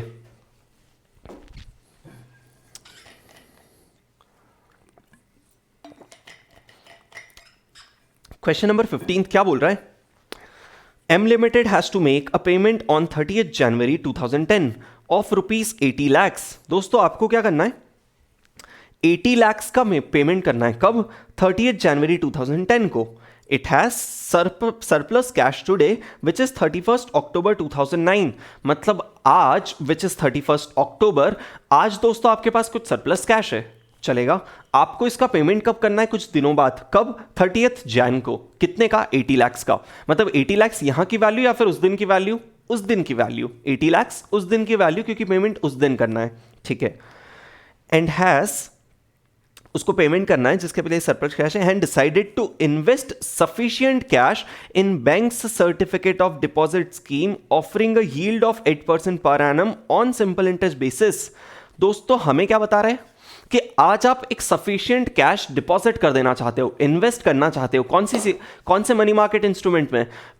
सर्टिफिकेट ऑफ डिपॉजिट वाले मनी मार्केट इंस्ट्रूमेंट में आप ये पैसा इन्वेस्ट करना चाहते हो। कितना? उतना कि अगर आप 8% रिटर्न अर्न करते हो तो वो पैसा कितना बन जाए? 80 लाख रुपीस, राइट? ठीक है, मतलब एक सेंस में आप समझ गए 80 lakh is the redemption value, मतलब फेस वैल्यू। आज जिस प्राइस पे हम लोग इन्वेस्ट करेंगे that will B issue price और सीएमपी, ठीक है, जिस पे यील्ड कितना रहेगा? 8%। ये यील्ड बताने की जरूरत नहीं होना चाहिए कौन सा यील्ड है, ये एक्चुअल में इन्वेस्टर वाला रिटर्न है, डिस्काउंट यील्ड नहीं है। हमें क्या बताना है? हमें बताना है what is the amount to be invested now, मतलब इश्यू प्राइस या फिर सीएमपी बताना है। Is that clear? बस यहां पे हम लोग सिंगल इंस्ट्रूमेंट ना लेते हुए टोटलिटी पे कैलकुलेशन करेंगे। जैसे आप बोलोगे, पहले फॉर्मूला लिख सकते हो आप, फिर क्या बोलोगे? Face value minus issue price divide by issue price. तो ये 80 लाख लिख दिया आपने यहां पे पूरा, इनटू 365। अच्छा, डे वाइज या फिर मंथ वाइज? दोस्तों आपके सामने डेट्स दिख रही है तो 100% आपका कैलकुलेशन कैसा होना चाहिए? Day wise. मतलब 365 डिवाइड बाय, दोस्तों नंबर ऑफ डेज की बात की जाए, नंबर ऑफ डेज कितने? 30th Jan को आपका पेमेंट होना है। आज क्या डेट है? 31st October। दोस्तों ये बात आपको पता होना चाहिए, दोनों डेट्स में से कौन सा एक डेट नहीं काउंट किया जाएगा? मतलब कोई सा भी एक डेट जो आप चाहो वो नहीं काउंट करोगे। और एक्चुअल में ये बात मैं बहुत कॉन्फिडेंटली, पता है क्यों नहीं बोल सकता हूं? क्योंकि इंस्टीट्यूट यहां पे दोनों टाइप ऑफ चीजें कर रहा है। कहीं कहीं मैं आपको सोल्यूशन दिखा दूंगा जहां पे उन्होंने दोनों डेट्स इंक्लूड किए, लेकिन मैं कहीं कहीं आपको ये भी सोल्यूशन दिखा दूंगा जहां पे दोनों में से एक डेट इंक्लूड नहीं की है। तो एग्जैक्टली पहली चीज, मेजॉरिटी ऑफ टाइम क्या करते हैं वो लोग? दोनों में से एक डेट एक्सक्लूड करते हैं। सर इस बात का सेंस कैसे आता है? ध्यान से सुनना, थोड़ा सा डेट्स देखकर हमें सेंस लेना पड़ता है। फॉर एग्जाम्पल, या तो एग्जामिनर पता है क्या बोल देगा कि today end of the day company has extra cash of this much on 31st October। तो जब एग्जामिनर ने एंड ऑफ डे बोल ही दिया है, मतलब आज का दिन तो खत्म हो गया, आपका स्टार्ट कहां से होगा? नेक्स्ट डे से। या फिर सर और सेंस कैसे आता है? देखो अक्टूबर मंथ यहां पे खत्म हो रहा है 31st October, है ना? सो ऑब्वियसली ऐसा नहीं है कि 31st October की मॉर्निंग को आप कहीं इन्वेस्ट नहीं कर सकते हो, 100% कर सकते हो, बट वो क्वेश्चन का आप अल्टीमेटली हमें सेंस लेने की कोशिश कर रहे हैं ना। सो 31st October मंथ एंड हो गया, राइट? तो अकॉर्डिंगली आपका कैलकुलेशन कहां से स्टार्ट होगा? 1st November से। Is it fine? वैसे भी मेजॉरिटी ऑफ द जगह दोस्तों वो दोनों में से एक दिन एक्सक्लूड ही कर रहे हैं। सो 31 अक्टूबर की बात, 31 अक्टूबर हटा दिया जाए तो 1 नवंबर से दोस्तों नवंबर के 30 डेज आपके सामने, आपके हाथ में कैलसी होना चाहिए, नंबर ऑफ डेज का कैलकुलेशन चल रहा है। नवंबर के 30 डेज, दिसंबर के 31 डेज और जनवरी के 30 डेज। जनवरी के 31 डेज की मिस्टेक ना करें, एग्जामिनर क्लियरली 30 जैन बोला है। मतलब दोस्तों मेरे कैलसी पे टोटल 91 डेज आ रहे हैं, into 100 all this should be equals to what? 8। बोलिए क्या कर रहे हैं हम लोग? मतलब सिंपल सा दोस्तों जो यील्ड का फॉर्मूला है ना वो लगाना है और आपको 4 से 5 नंबर यहां से इजीली मिल जाते हैं एग्जाम में। Is it fine? ठीक है, चलो आओ क्विकली कैलकुलेशन कर लेते हैं। हम लोग 8 ले रहे हैं कैलसी पे, इंटू 90 किया, डिवाइड बाय 365 किया, डिवाइड बाय 100 किया। ठीक है, सो 8 मल्टीप्लाइड बाय 91 डिवाइड बाय 365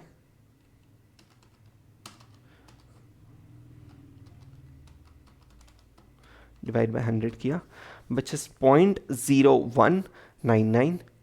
ठीक है, इसमें +1 किया, डिवाइड इक्वल्स टू किया और 80 किया, 78.4355 मेरा आंसर आ रहा है।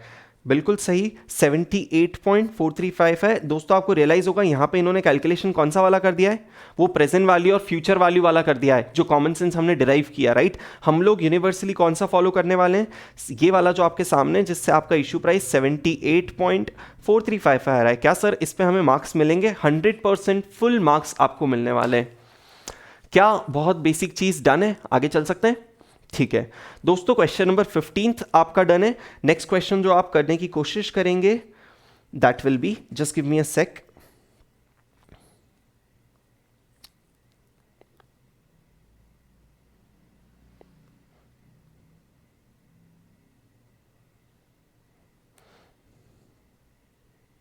क्वेश्चन नंबर 13, क्वेश्चन नंबर 13 पे दोस्तों बात कर रहे हैं, ये रीड करेंगे।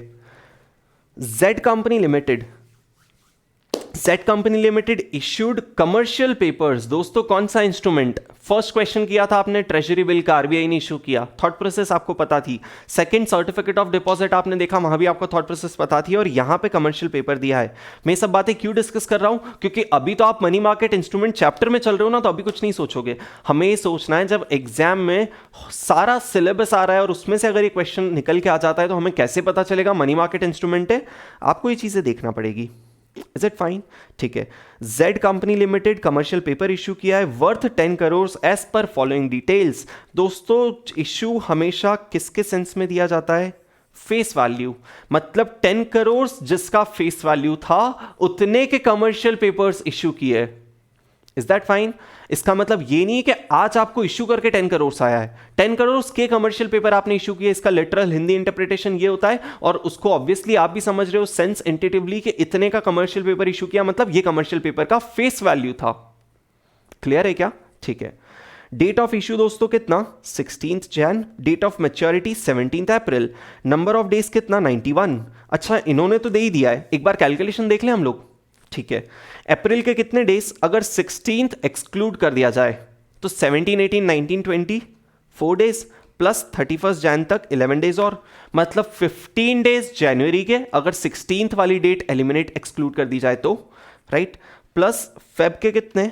28 प्लस मार्च के 31 प्लस अप्रैल के 17, मतलब 91 डेज दोस्तों हमारा भी आ रहा है। और इससे क्लियर हो जाता है कि फर्स्ट वाली डेट एक्सक्लूड की है इन्होंने। क्लियर? सो 91 डेज आपका टाइम पीरियड है दोस्तों। आपका इंटरेस्ट 12.04% है। What would be net amount received by the company on issue of commercial papers? आप कुछ चार्जेस अगर आपके लगे तो वो इग्नोर कर सकते हो। मेरा आपसे कहना है, क्वेश्चन कितना बेसिक है यार। 10 करोड़ का फेस वैल्यू आपको पता है, इश्यू प्राइस पूछा है, रेट इंटरेस्ट आपको अमाउंट दिया है। सर इंटरेस्ट मतलब यील्ड, यील्ड मतलब कौन सा वाला? वो जो इन्वेस्टर एक्चुअल में अर्न करता है, ना कि डिस्काउंट वाला। और इसीलिए आप लोग अब समझ गए हो कि क्यों हमारे कॉन्सेप्ट नोट में अलग अलग वर्ड्स मैंने यहाँ पे लिखे, ताकि आप लोगों को ये याद रह पाए, यहीं पे देख के एग्जाम में डाउट ना आ जाए कि वो क्या दिया है। इसीलिए यहीं पे रह के मैंने आपको सारे वर्ड्स लिख दिए। Is it fine? ठीक है, चलो क्वेश्चन बहुत सिंपल है। क्या एज्यूम कर सकते हैं कि आप कर पाओगे? है ना? आपको कौन सा फॉर्मूला लगाना है बाय द वे? आपको लगाना है face value 10 minus issue price divide by issue price into 365 divide by 91 into 100 should be equals to 12.04। Right. ये सब सॉल्व करके दोस्तों इशू प्राइस जो है आपका वही आना चाहिए जो इंस्टीट्यूट का आ रहा है। Is it fine? चलो एक बार देख ही लेते हैं यार, अब मन नहीं मान रहा है, ठीक है। सो आप कर रहे हो 12.04 इंटू 91 डिवाइड बाय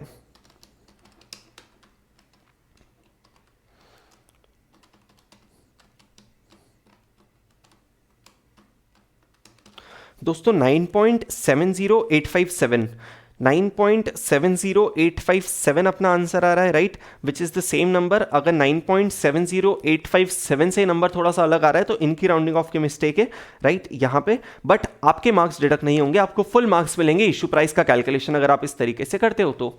दोस्तों 3 क्वेश्चंस कर लिए, बहुत बेसिक थे। आ रहे हैं हमारे नेक्स्ट क्वेश्चन पे जिसका नाम है क्वेश्चन नंबर 14।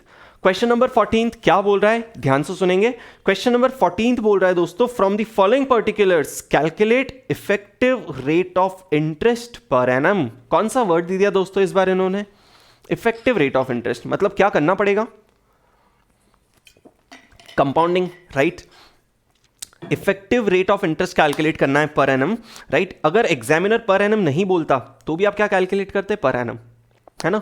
यील्ड हमेशा एनुअलाइज्ड ही बताना है एग्जामिनर को, right. So effective rate of interest calculate करना है as well as total cost of funds to Bhaskar limited which is planning CP issue. दोस्तों कमर्शियल पेपर का आपके सामने क्वेश्चन देख के सबसे पहले कमर्शियल पेपर का ट्रांजैक्शन का स्ट्रक्चर दिमाग में आना चाहिए।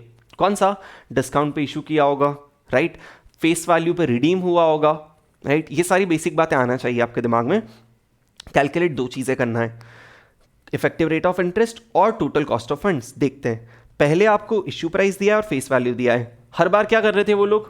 फेस वैल्यू और interest yield, holding period yield का इफेक्टिव मनी मार्केट यील्ड का परसेंटेज दे रहे थे वो लोग, राइट। और हम लोग इशू प्राइस कैलकुलेट कर रहे थे, सीएमपी कैलकुलेट कर रहे थे। इस बार इशू प्राइस दिया है, फेस वैल्यू दिया है, मैच्योरिटी दिया है। इन 3 के बेसिस पे दोस्तों आप क्या कैलकुलेट कर सकते हो?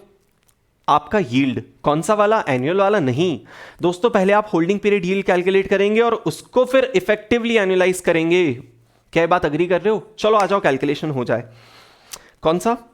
मतलब आपकी face value minus issue price divide by issue price, मतलब 1 लाख माइनस 97,550 डिवाइडेड बाय 97,550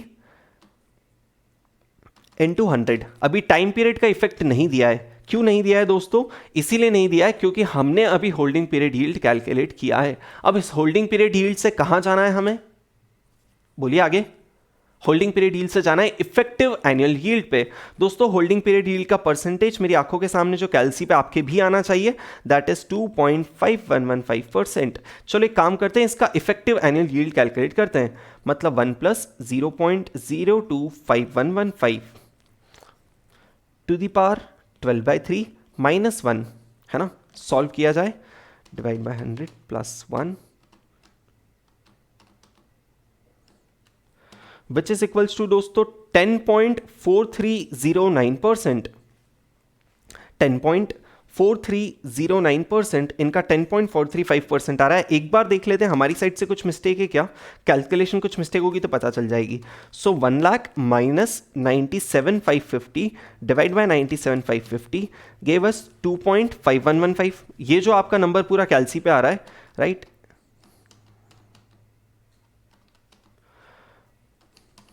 सो 10.4309% दोस्तों हमारा नंबर है।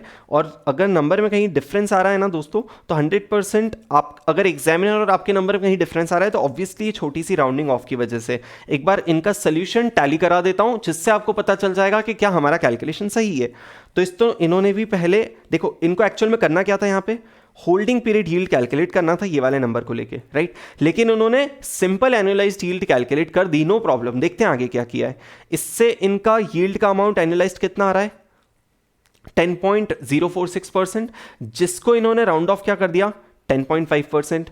उस 10.5% को दोस्तों वापस 4 से डिवाइड कर दिया। यहां पे एनुअलाइज करने का कोई लॉजिक ही नहीं था, फिर नो प्रॉब्लम। 10.5 को 4 से डिवाइड कर दिया तो ये होल्डिंग पीरियड यील्ड आ गया वापस इनका। अगर 1 + होल्डिंग पीरियड यील्ड दोस्तों कर दिया जाए और उसमें टू दी पावर 4 वाली चीज कर दी जाए, सो -1 करके सेम आंसर आ जाता है। सर इनका और हमारा आंसर कहां पे डिफर कर रहा है? क्योंकि आप दोस्तों 10.046 लेकर आपका सोल्यूशन सॉल्व कर रहे हो, इन्होंने क्या लेकर किया है, 10.05। Is that fine? क्या आप समझ पाए? और वैसे भी दोस्तों अगर आप इस क्वेश्चन को पूरा नोटबुक में सॉल्व करेंगे तो आपका एरर नहीं होगा। क्यों? देखो, आप पहले होल्डिंग पीरियड यील्ड कैलकुलेट करोगे जो आपकी 10.046 आएगी। क्या आप उस होल्डिंग पीरियड यील्ड को राउंड ऑफ करोगे? आप अगर आप चाहे तो 2 डेसिमल तक आप राउंड ऑफ भी कर सकते हो। उस राउंडेड ऑफ चीज को आप नेक्स्ट लेवल पे, नेक्स्ट स्टेप में जब आप यूज करेंगे तो यहां पे आपका holding period effective annual yield इतना आ जाएगा। क्या क्वेश्चन में कोई बहुत बड़ी बात अभी तक नहीं? इफेक्टिव एनुअल यील्ड बहुत सिंपल सा concept, holding period yield calculate किया, 1 प्लस किया और पावर से इफेक्ट उसका कंपाउंडिंग का दे दिया और -1 किया तो फाइनल आपके पास इफेक्टिव एनुअल रेट आ जाता है। क्वेश्चन का फर्स्ट पार्ट आप कैलकुलेट कर चुके हो दोस्तों, जहां पे इफेक्टिव रेट ऑफ इंटरेस्ट पूछा था। क्या पर एनम आया है? 100%। टोटल कॉस्ट ऑफ फंड्स बताना है दोस्तों, तो टोटल कॉस्ट में पता है क्या क्या आ जाएगा? आपकी जो इंटरेस्ट थी, इफेक्टिव रेट ऑफ इंटरेस्ट, वो आ गया, और आपके इश्यू करते टाइम कुछ एक्सपेंसेस लगे थे, जैसे 0.15% का ब्रोकरेज लगा था 3 महीने के लिए, 0.5% पर एनम के रेटिंग चार्जेस लगे थे। कमर्शियल पेपर में मैंने आपको बताया था क्या कि कॉर्पोरेट्स जब इश्यू करती है तो उनको क्रेडिट रेटिंग एजेंसी से वो क्रेडिट रेटिंग्स लेनी पड़ती है, जिसके लिए कुछ चार्जेस लगते हैं, जो कितने थे? 0.5, और स्टैम्प ड्यूटी लगी दोस्तों इतने की। आपके पास जो ये रेट दे रखा है, जो आपका 10.43 समथिंग जो रेट आया, दैट इज पर एनम, उसमें ये सारे चार्जेस अगर पर एनम बेसिस पर करके ऐड कर दिए जाए तो क्या आपका टोटल कॉस्ट ऑफ फंड्स आ जाएगा क्या? बिल्कुल। सो आइए देखते हैं इन्होंने क्या किया है, या फिर इनका नहीं देखे तो आप भी अपना कर सकते हो। जो भी आपका आंसर आया है उसमें 0.15 इंटू 4 करेंगे तो एनुअल आ जाएगा, मतलब 0.6 प्लस 0.5 प्लस यहां पे वापस 0.175 इंटू 4 करेंगे, आई थिंक 0.75 आएगा। सो 0.7 और ऐड कर देंगे, 0.7 और एक एनुअल कॉस्ट ऐड हो जाएगी। एक बार वेरीफाई कर लेते हैं, मतलब 10.435 प्लस तीनों एनुअलाइज रेट करके टोटल कॉस्ट ऑफ फंड्स इन्होंने यहां पे बता दिया। क्या सॉल्यूशन समझ में आया दोस्तों? अगर इसमें आपको कहीं भी डाउट आता है तो डिस्क्रिप्शन में अपना व्हाट्सएप नंबर दूंगा, वहां पे प्लीज आपका डाउट जरूर सेंड कीजिए, या फिर आप कमेंट करके भी पूछ सकते हैं, वहां पे मैं रिप्लाई कर दूंगा। अगर वो डाउट आप कमेंट करके पूछेंगे तो उसका एक फायदा ये होता है कि दूसरे भी स्टूडेंट्स जो वो देख रहे हैं उन तक वो पहुंच जाएगा, राइट?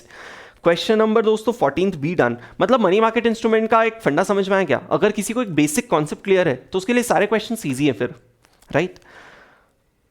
एग्जाम में क्वेश्चन मार्क्स भी देगा और टाइम भी कम कंज्यूम करेगा। सो उस हिसाब से देखा जाए तो हमारे लिए चैप्टर ऐड होके फायदा हो रहा है, right? Anyways, so question number 14th done दोस्तों। अब जो नेक्स्ट क्वेश्चन आप कर रहे हो that will B question number 16th। Read करने की स्टार्टिंग की जाए।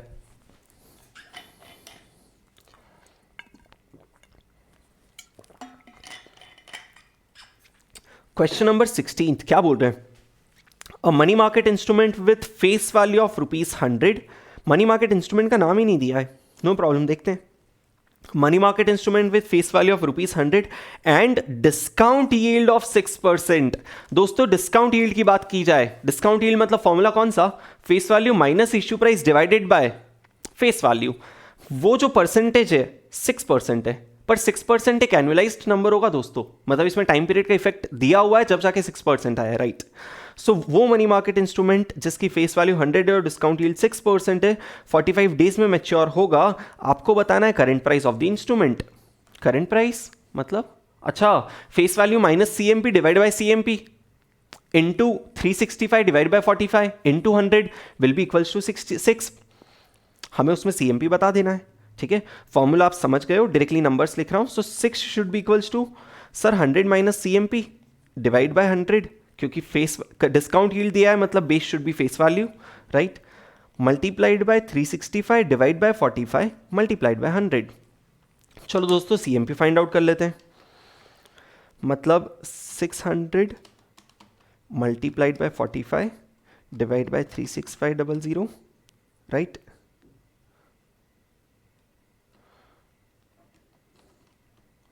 सो 99.2602 99.2602 दोस्तों अपना आंसर है, कहीं तो मैच होना चाहिए। 99.2556 दोस्तों ये जो आंसर है राउंडिंग ऑफ की वजह से एरर है।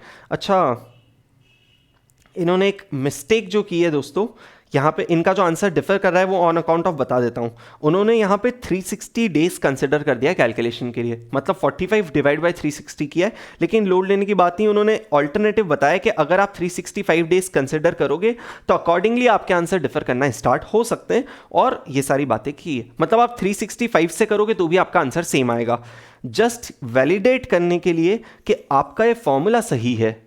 वैसे तो वही लॉजिक है, आप एक बार 360 ले लेना यहाँ पे और फिर अपना आंसर इनसे मैच कर लेना। क्या आपका आंसर ये आ रहा है क्या? इसका मतलब अपना फॉर्मूला तो सही है। अब 365 लेके आपका कैलकुलेशन कर देना, जिससे आपका आंसर दोस्तों 99.2602 आएगा, issue price, current price of the instrument.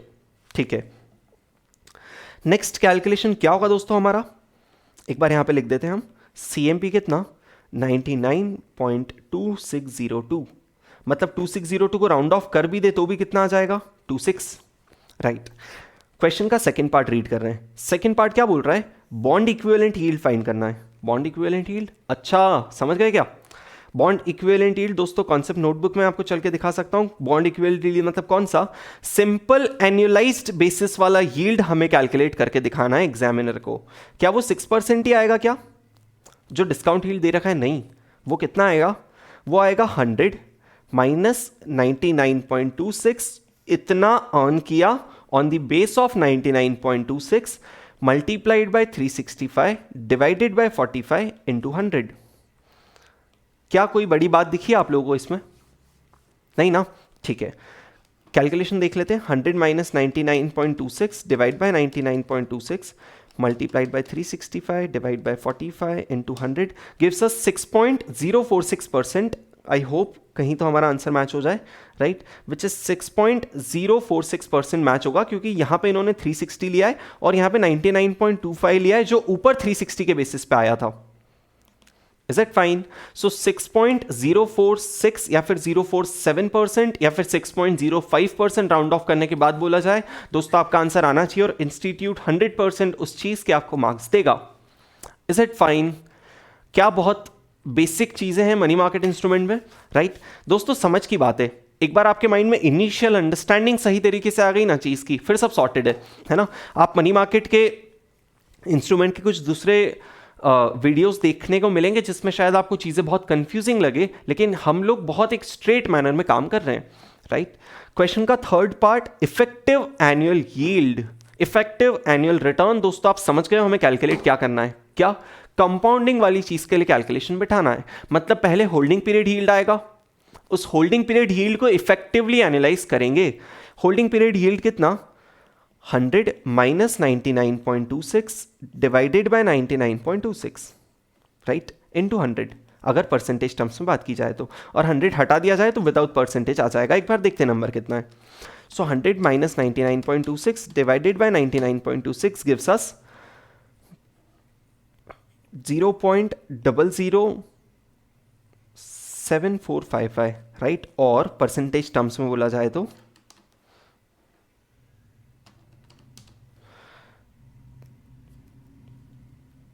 और 0.7455%। Is it fine? ये था दोस्तों आपका क्या, holding period yield.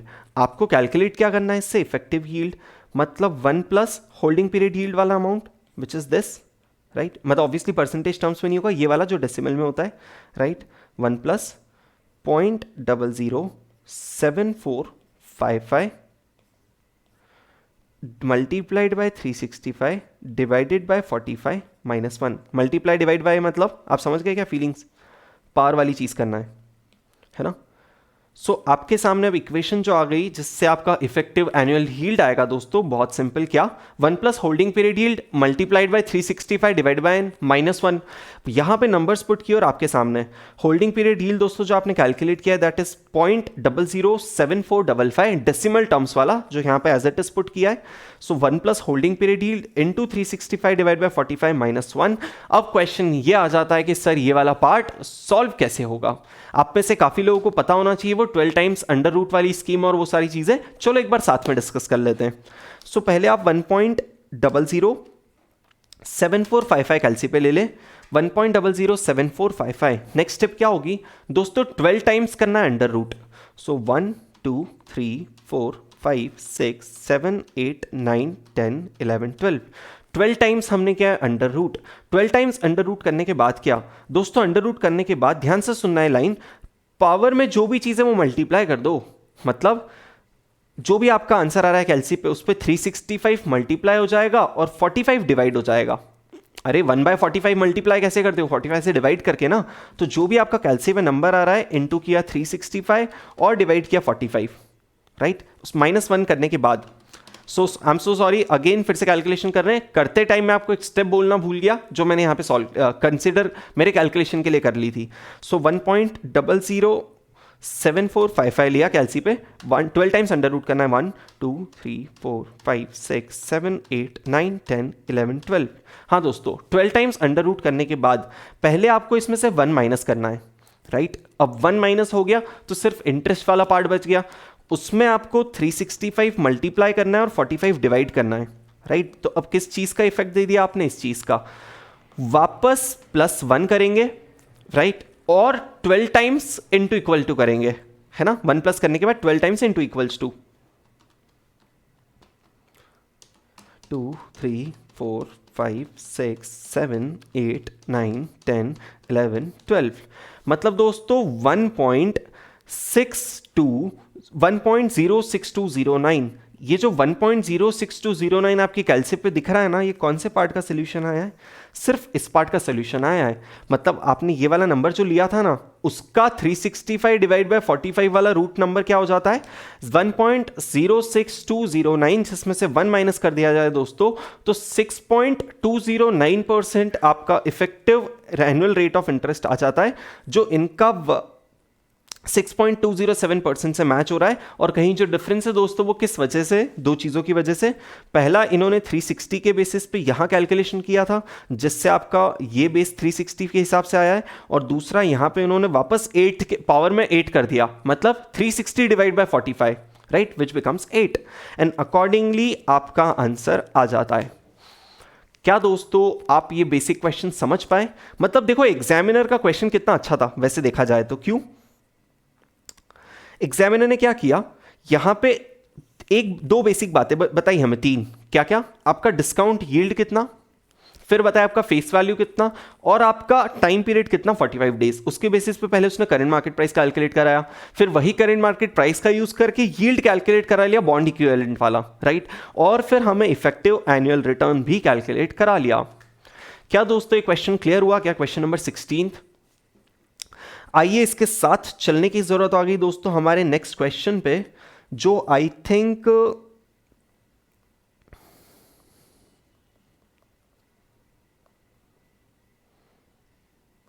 Cool, question number 17 कर रहे हैं दोस्तों। 17 क्वेश्चन समझेंगे। कुछ स्टूडेंट्स को ये क्वेश्चन कंफ्यूज करता है, क्लैरिटी के साथ समझना ताकि क्रिस्टल क्लैरिटी आ जाए कि कैसे इस क्वेश्चन के लिए सोचना है।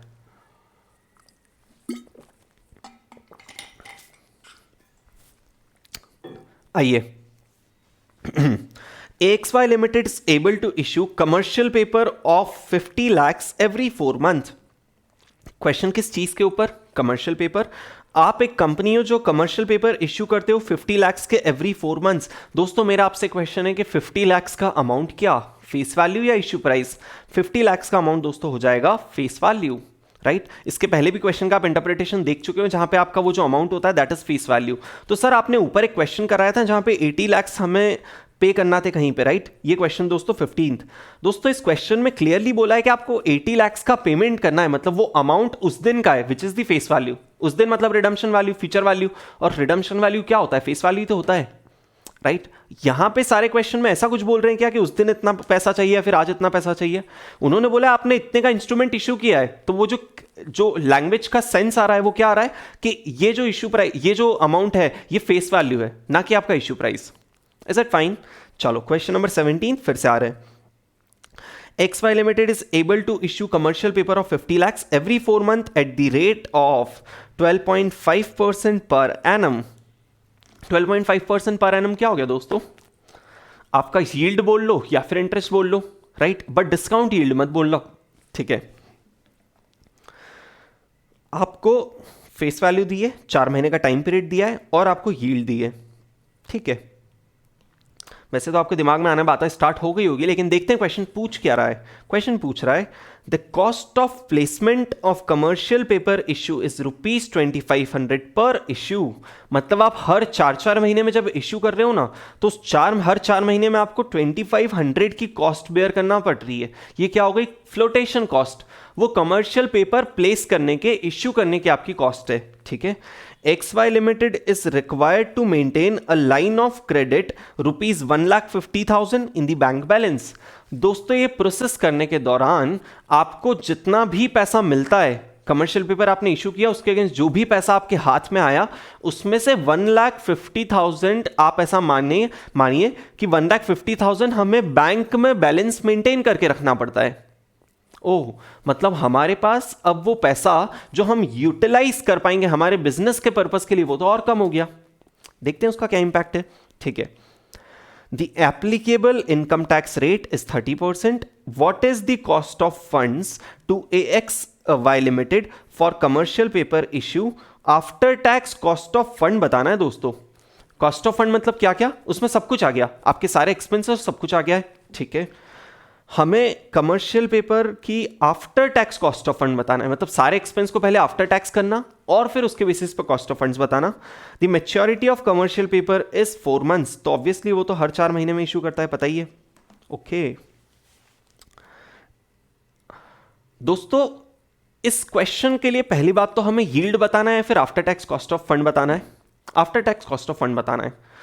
यील्ड का कंसेप्ट क्या होता है कि रिटर्न जो आपने अर्न किया है। देखो यील्ड अभी तक आपने कैसे समझा? रिटर्न जो आपने अर्न किया है मतलब आपने कितना लगाया था और उसके अगेंस्ट आपको कितना मिला, है ना, उन दोनों का डिफरेंस।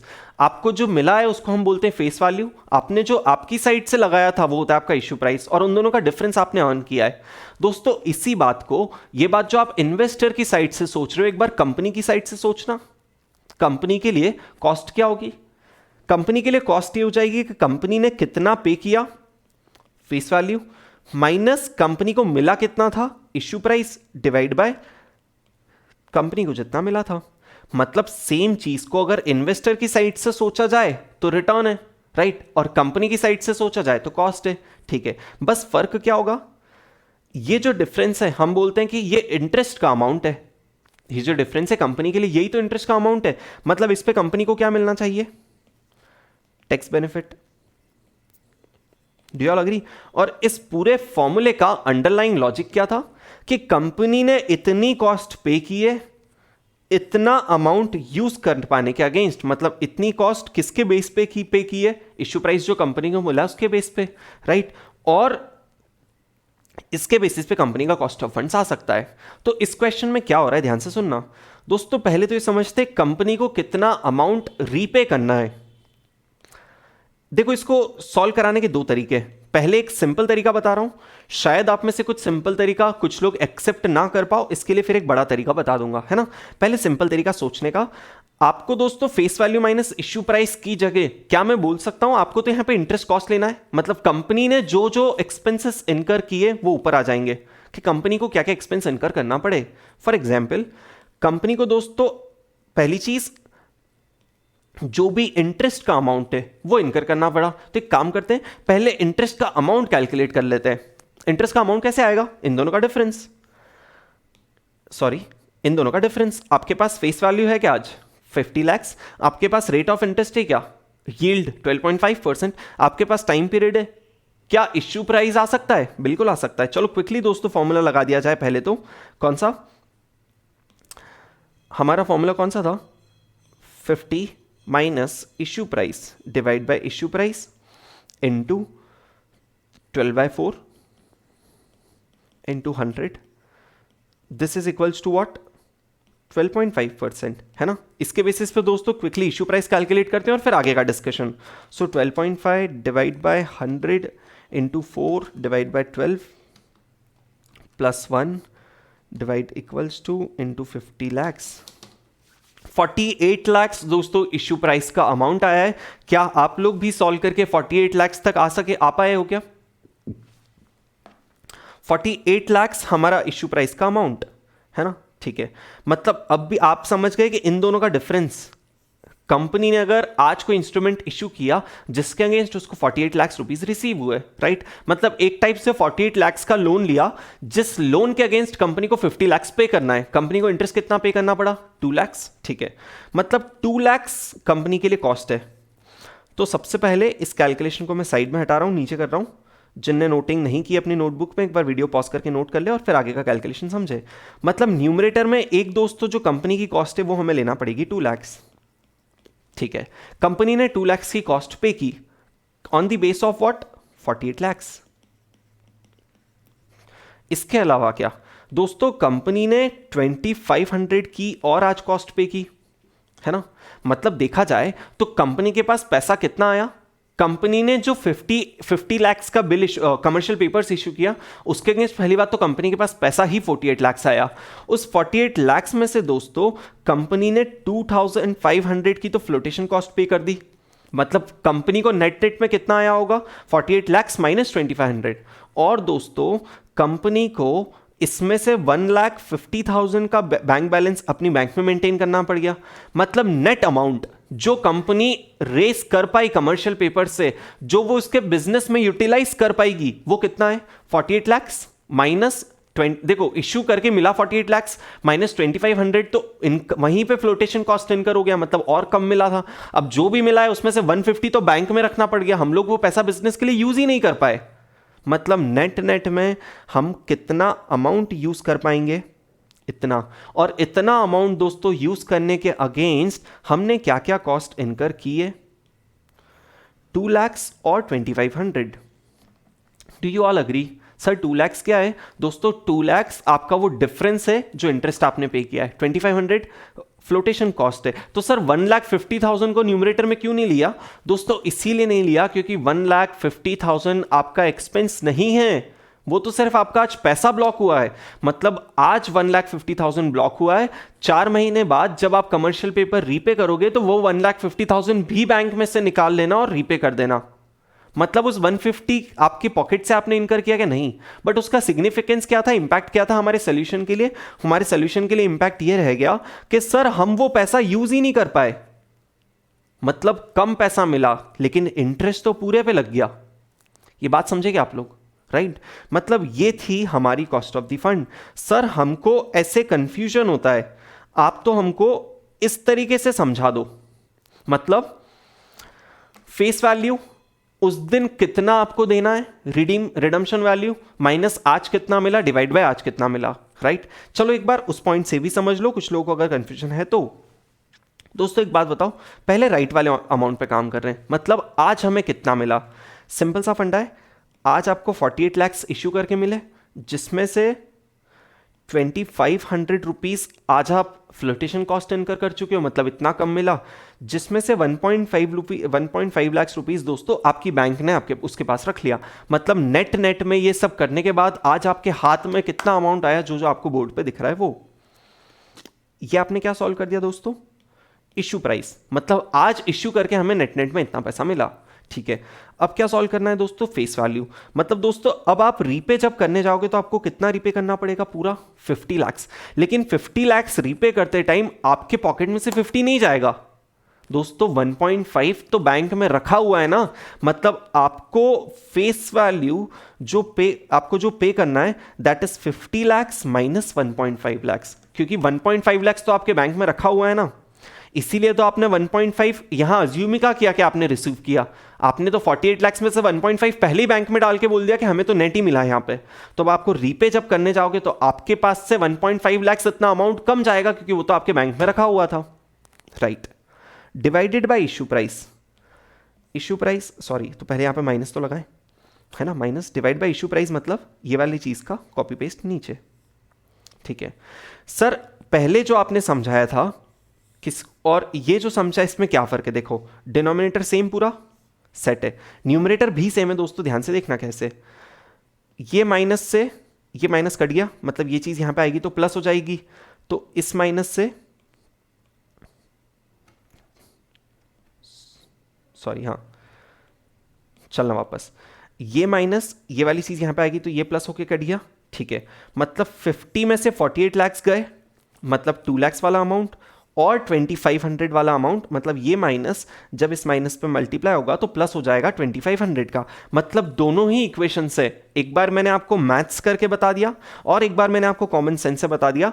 आपको जो कंफर्टेबल हो आप फॉलो कर सकते हो, राइट। इन दोनों ही केस में दोस्तों आपका न्यूमरेटर फिक्स हो गया कितना, ये वाला कॉमन सेंस हटा रहा हूं, राइट। आपका न्यूमरेटर फिक्स हो गया कितना, 2 लाख प्लस 2500। तो सर अब क्या बाकी है दोस्तों, अब सिर्फ टैक्स का इफेक्ट देना है, क्योंकि आपको जो फंड है कॉस्ट वो आफ्टर टैक्स कैलकुलेट करना है ना। सो जो भी आपकी न्यूमरेटर की कॉस्ट आई है उसमें 1 माइनस टी कर दे क्या, 1 माइनस 0.3, कितना टैक्स 0.3 है ना, ठीक है। So accordingly numerator becomes your after tax cost of fund, denominator कि इतना कॉस्ट आफ्टर टैक्स हमने पे किया, राइट। वो अमाउंट क्या था जो हम यूज कर पाए, जिसके ऊपर हमने कॉस्ट पे किया, वो आपका अमाउंट था, आपका डिनोमिनेटर, राइट। जिससे आपका आंसर आ जाता है, देख लेते हैं कितना। सो 2 लाख प्लस 2500 इंटू 0.7 एम प्लस 48 lakhs minus 2500 minus 1,50,000, right, divide equals to into memory recollect. जितना भी आंसर आ रहा है दोस्तों इसको एनालाइज करना पड़ेगा, मतलब 12/4 into 100, right. So into 3 into 100 gives us 9.1496 और 9.15% दोस्तों becomes the answer to this question. क्या आप लोग ये क्वेश्चन समझ पाए, बताइए दोस्तों। अब मैं आपको पता है क्या, इंस्टीट्यूट का सॉल्यूशन दिखाना चाह रहा हूं कि इंस्टीट्यूट ने इसको कैसे सॉल्व किया है। इंस्टीट्यूट ने बहुत सारे ऑल्टरनेटिव्स दिए हैं, जो प्राइमरीली क्या बोलते पता है, वो बोले कि अगर आप इस 12.5% को डिस्काउंट यील्ड मान लेते तो आप क्या करते, ये 12.5% इस 50 लाख पे ही कैलकुलेट करते, डिस्काउंट तो फेस वैल्यू पे होता है। तो अकॉर्डिंगली 50 में से इन्होंने 12.5% 4 मंथ का इतना डिडक्ट किया, राइट। और फिर अकॉर्डिंगली इश्यू एक्सपेंस माइनस करके एक इश्यू प्राइस कैलकुलेट किया। मतलब हमने क्या किया, इन दोनों का नेट 48 लाख लिया और ये दोनों नंबर माइनस करके इश्यू प्राइस कैलकुलेट किया, इन्होंने उसको डिस्काउंट यील्ड माना है, राइट। ये एक ऑल्टरनेटिव है। मैं आपके साथ चल रहा हूं दोस्तों सीधे सेकेंड ऑल्टरनेटिव पे, जहां पे आपका इंटरेस्ट का अमाउंट कितना 2 लाख आया है, राइट। सो अकॉर्डिंगली अब मैं आपको पूरा कन्फ्रंट कर देता हूं कि हमने कहां सोल्यूशन किया और वो इंस्टीट्यूट से कैसे अलग है, ध्यान से देखना।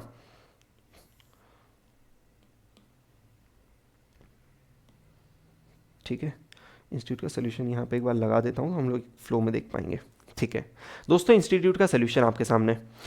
इश्यू प्राइस 48 लाख, उसमें से उन्होंने इंटरेस्ट माइनस किया कितना 2 लाख।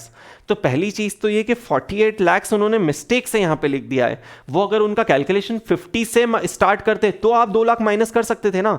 48 लाख तो पहले ही प्रेजेंट वैल्यू, उसमें से इंटरेस्ट कैसे माइनस कर दिया, नो वन नोस, राइट। जैसे आप ऊपर का रिदम देखो तो इन्होंने 50 में से 208 माइनस किया था, तो यहां पे क्या करना था, 50 में से 2 लाख माइनस करना था, लेकिन उन्होंने गलती 48 में से ही 2 माइनस कर दिया, राइट। फिर 2500 तो हमने भी आज का फ्लोटेशन कॉस्ट डिडक्ट किया, और 1,50,000 जो बैंक में रखा रह गया बैलेंस की तरफ, वो हम यूज नहीं कर पाए। मतलब नेट में हमारे पास कितना बचा, एक्चुअल में यहां पे पता है कितना आना चाहिए, 46, 47, 500। कैसे, 50 lakh minus 2 lakh minus 2500 minus 150, 1,50,000, right. लेकिन उन्होंने एक मिस्टेक क्या कर दी, 48 में से ले लिया। और दिस इज माय अंडरस्टैंडिंग दोस्तों, जब भी सेम क्वेश्चन अगर एग्जामिनर फिर से पूछता है तो मेरा मानना है कि एग्जामिनर उसको सही करके बताएगा, राइट। मतलब यहां पे 46, 47, 500 लेगा। न्यूमरेटर बिल्कुल आपने जैसा लिया वैसा है। कॉस्ट आपकी सिर्फ दो चीज है, 2 लाख का इंटरेस्ट और 2500 का फ्लोटेशन कॉस्ट, उसको आफ्टर टैक्स किया, 12/4 किया और 100 से मल्टीप्लाई कर दिया। ये सोल्यूशन आपके सामने इसलिए दिखा रहा हूं ताकि आपको बाद में ऐसा नहीं लगे कि सर ने किसी और तरीके से कराया। अब मैंने आपको उनका सोल्यूशन दिखाया है, अगर आप याद रखने की कैपेसिटी रखते हैं तो नथिंग लाइक इट, है ना। क्योंकि एग्जामिनर अगर एग्जाम में सही वाला देगा ना तो इसको एज एन ऑल्टरनेटिव सोल्यूशन तो देगा ही देगा, इतना मेरा मानना है, राइट।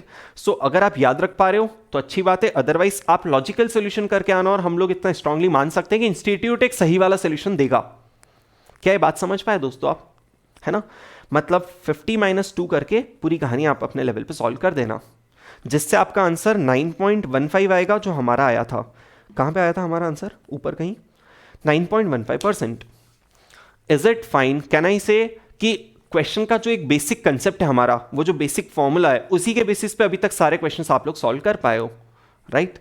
दोस्तों नेक्स्ट क्वेश्चन की साइड चल रहे हैं, जो क्वेश्चन नंबर ट्वेल्थ है, मतलब अब आपको 12th क्वेश्चन करना है जो हम अभी डिस्कस करेंगे। इसके बाद कॉन्सेप्ट समझना है रेपो और रिवर्स रेपो का, और फिर एक क्वेश्चन है जो रेपो रिवर्स रेपो पे करना है, जिसके साथ ये चैप्टर कंप्लीट हो जाएगा, राइट। तो आइए क्वेश्चन समझ रहे हैं। क्वेश्चन नंबर 12 रीड करना है, स्टार्ट कर रहे हैं।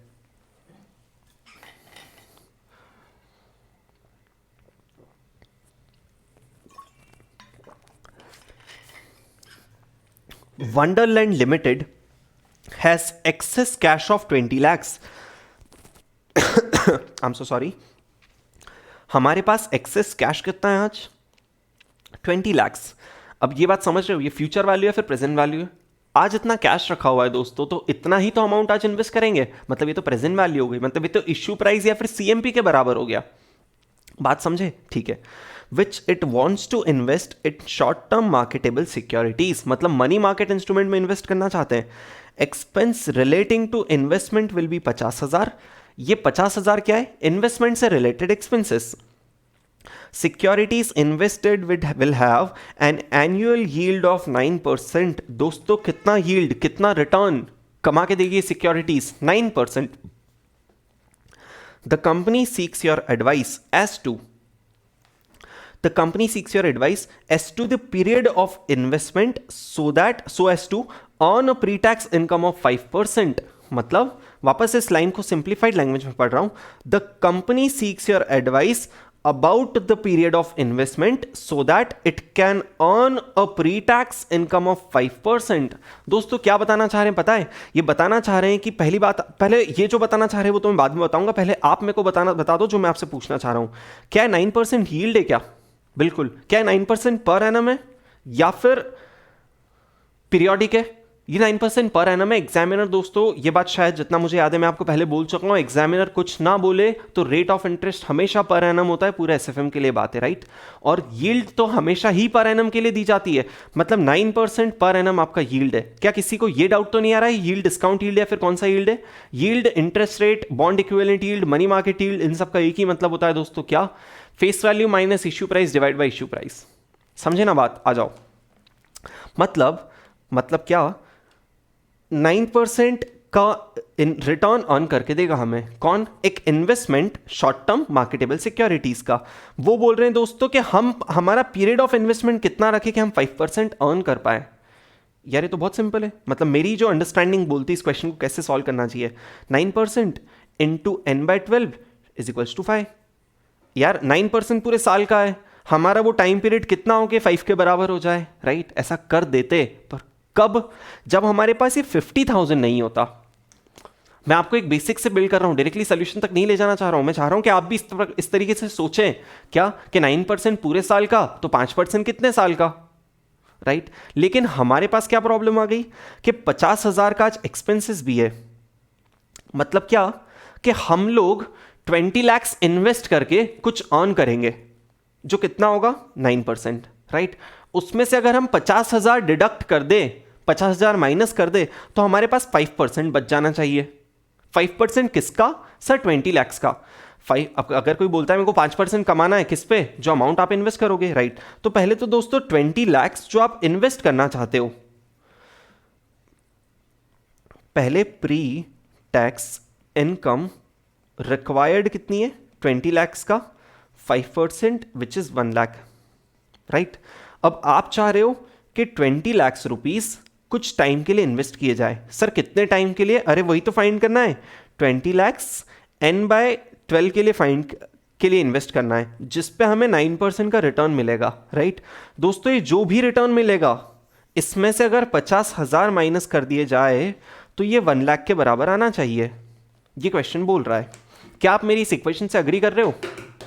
बता दीजिए, तो फिर से रिवाइज करा देता हूं एक बार। क्या बोल रहा है एग्जामिनर? फिर से रीड कर रहे हैं 10 सेकेंड के अंदर पूरा क्वेश्चन का अभी तक का रिविजन। आपको 5% कमाना है। क्वेश्चन पूछ रहा है कि वो चीज जो 9% का रिटर्न देती है उसको हम कितने टाइम के लिए लगाए तो हम 5% कमा लेंगे। तो हमने सोचा वो वैसे ही कर देते, 9 into n/12 is equals to 5। लेकिन प्रॉब्लम ये आ गई, जो भी आप कमाओगे उसमें 50,000 तो पहले एक्सपेंस हो जाएगा, फिर आपका 5% बचना चाहिए। तो हमने कहा यार ये परसेंटेज में नहीं चल पाएगा, पहले हम ये देख लेते कि जो 20 लाख है उस पर हमें कितना कमाना है। 5% के हिसाब से हमने देखा 1 लाख, तो इस पे जो भी कमाओगे उसमें से अगर 50,000 माइनस कर दे तो 1 लाख बच जाना चाहिए क्या? बिल्कुल। बस आपने इस बात को एक इक्वेशन का फॉर्म दे दिया जिसमें हमें n मतलब कितने टाइम पीरियड के लिए इन्वेस्टमेंट करना है वो फाइंड करना है। क्या बात समझे? तो आ जाओ क्विकली n का फाइंड आउट करते हैं। मतलब 1,50,000 हो जाएगा, 50,000 राइट में चला गया तो इंटू 12 हो जाएगा, डिवाइड बाय 20 हो जाएगा, डिवाइड बाय 0.09 हो जाएगा, मतलब डिवाइड बाय 1 लाख। दोस्तों 10 मंथ्स आ रहा है हमारा time period, n is equals to 10। यहां पे आपने 12 लिया था इसलिए 10 मंथ्स आया। सर हमें एग्जाम में कैसे पता चलेगा यहाँ पे 365 लेना है फिर n लेना है? दोस्तों इस बात का मेरे पास कोई जवाब नहीं है, एक्चुअल में कोई जवाब नहीं है। आप n/12 ट्राई करो, अगर आपको लग रहा है कि नहीं आंसर तो बहुत कुछ अजीब सा मंथ में आ रहा है, पॉइंट समझो 0.0123 ऐसा कुछ आ गया, 0.0123 टाइप्स कुछ आ गया, तो आप 12 की जगह 365 ले लेना। फिर आप देखना जो भी आंसर आएगा वो नंबर ऑफ डेज में एग्जामिनर को आंसर दे देना। Is it fine? यहां पे मेरे को पता था इसलिए मैंने डायरेक्टली n/12 लिया। क्या बात समझ पाए? क्या क्वेश्चन भी समझ पाए?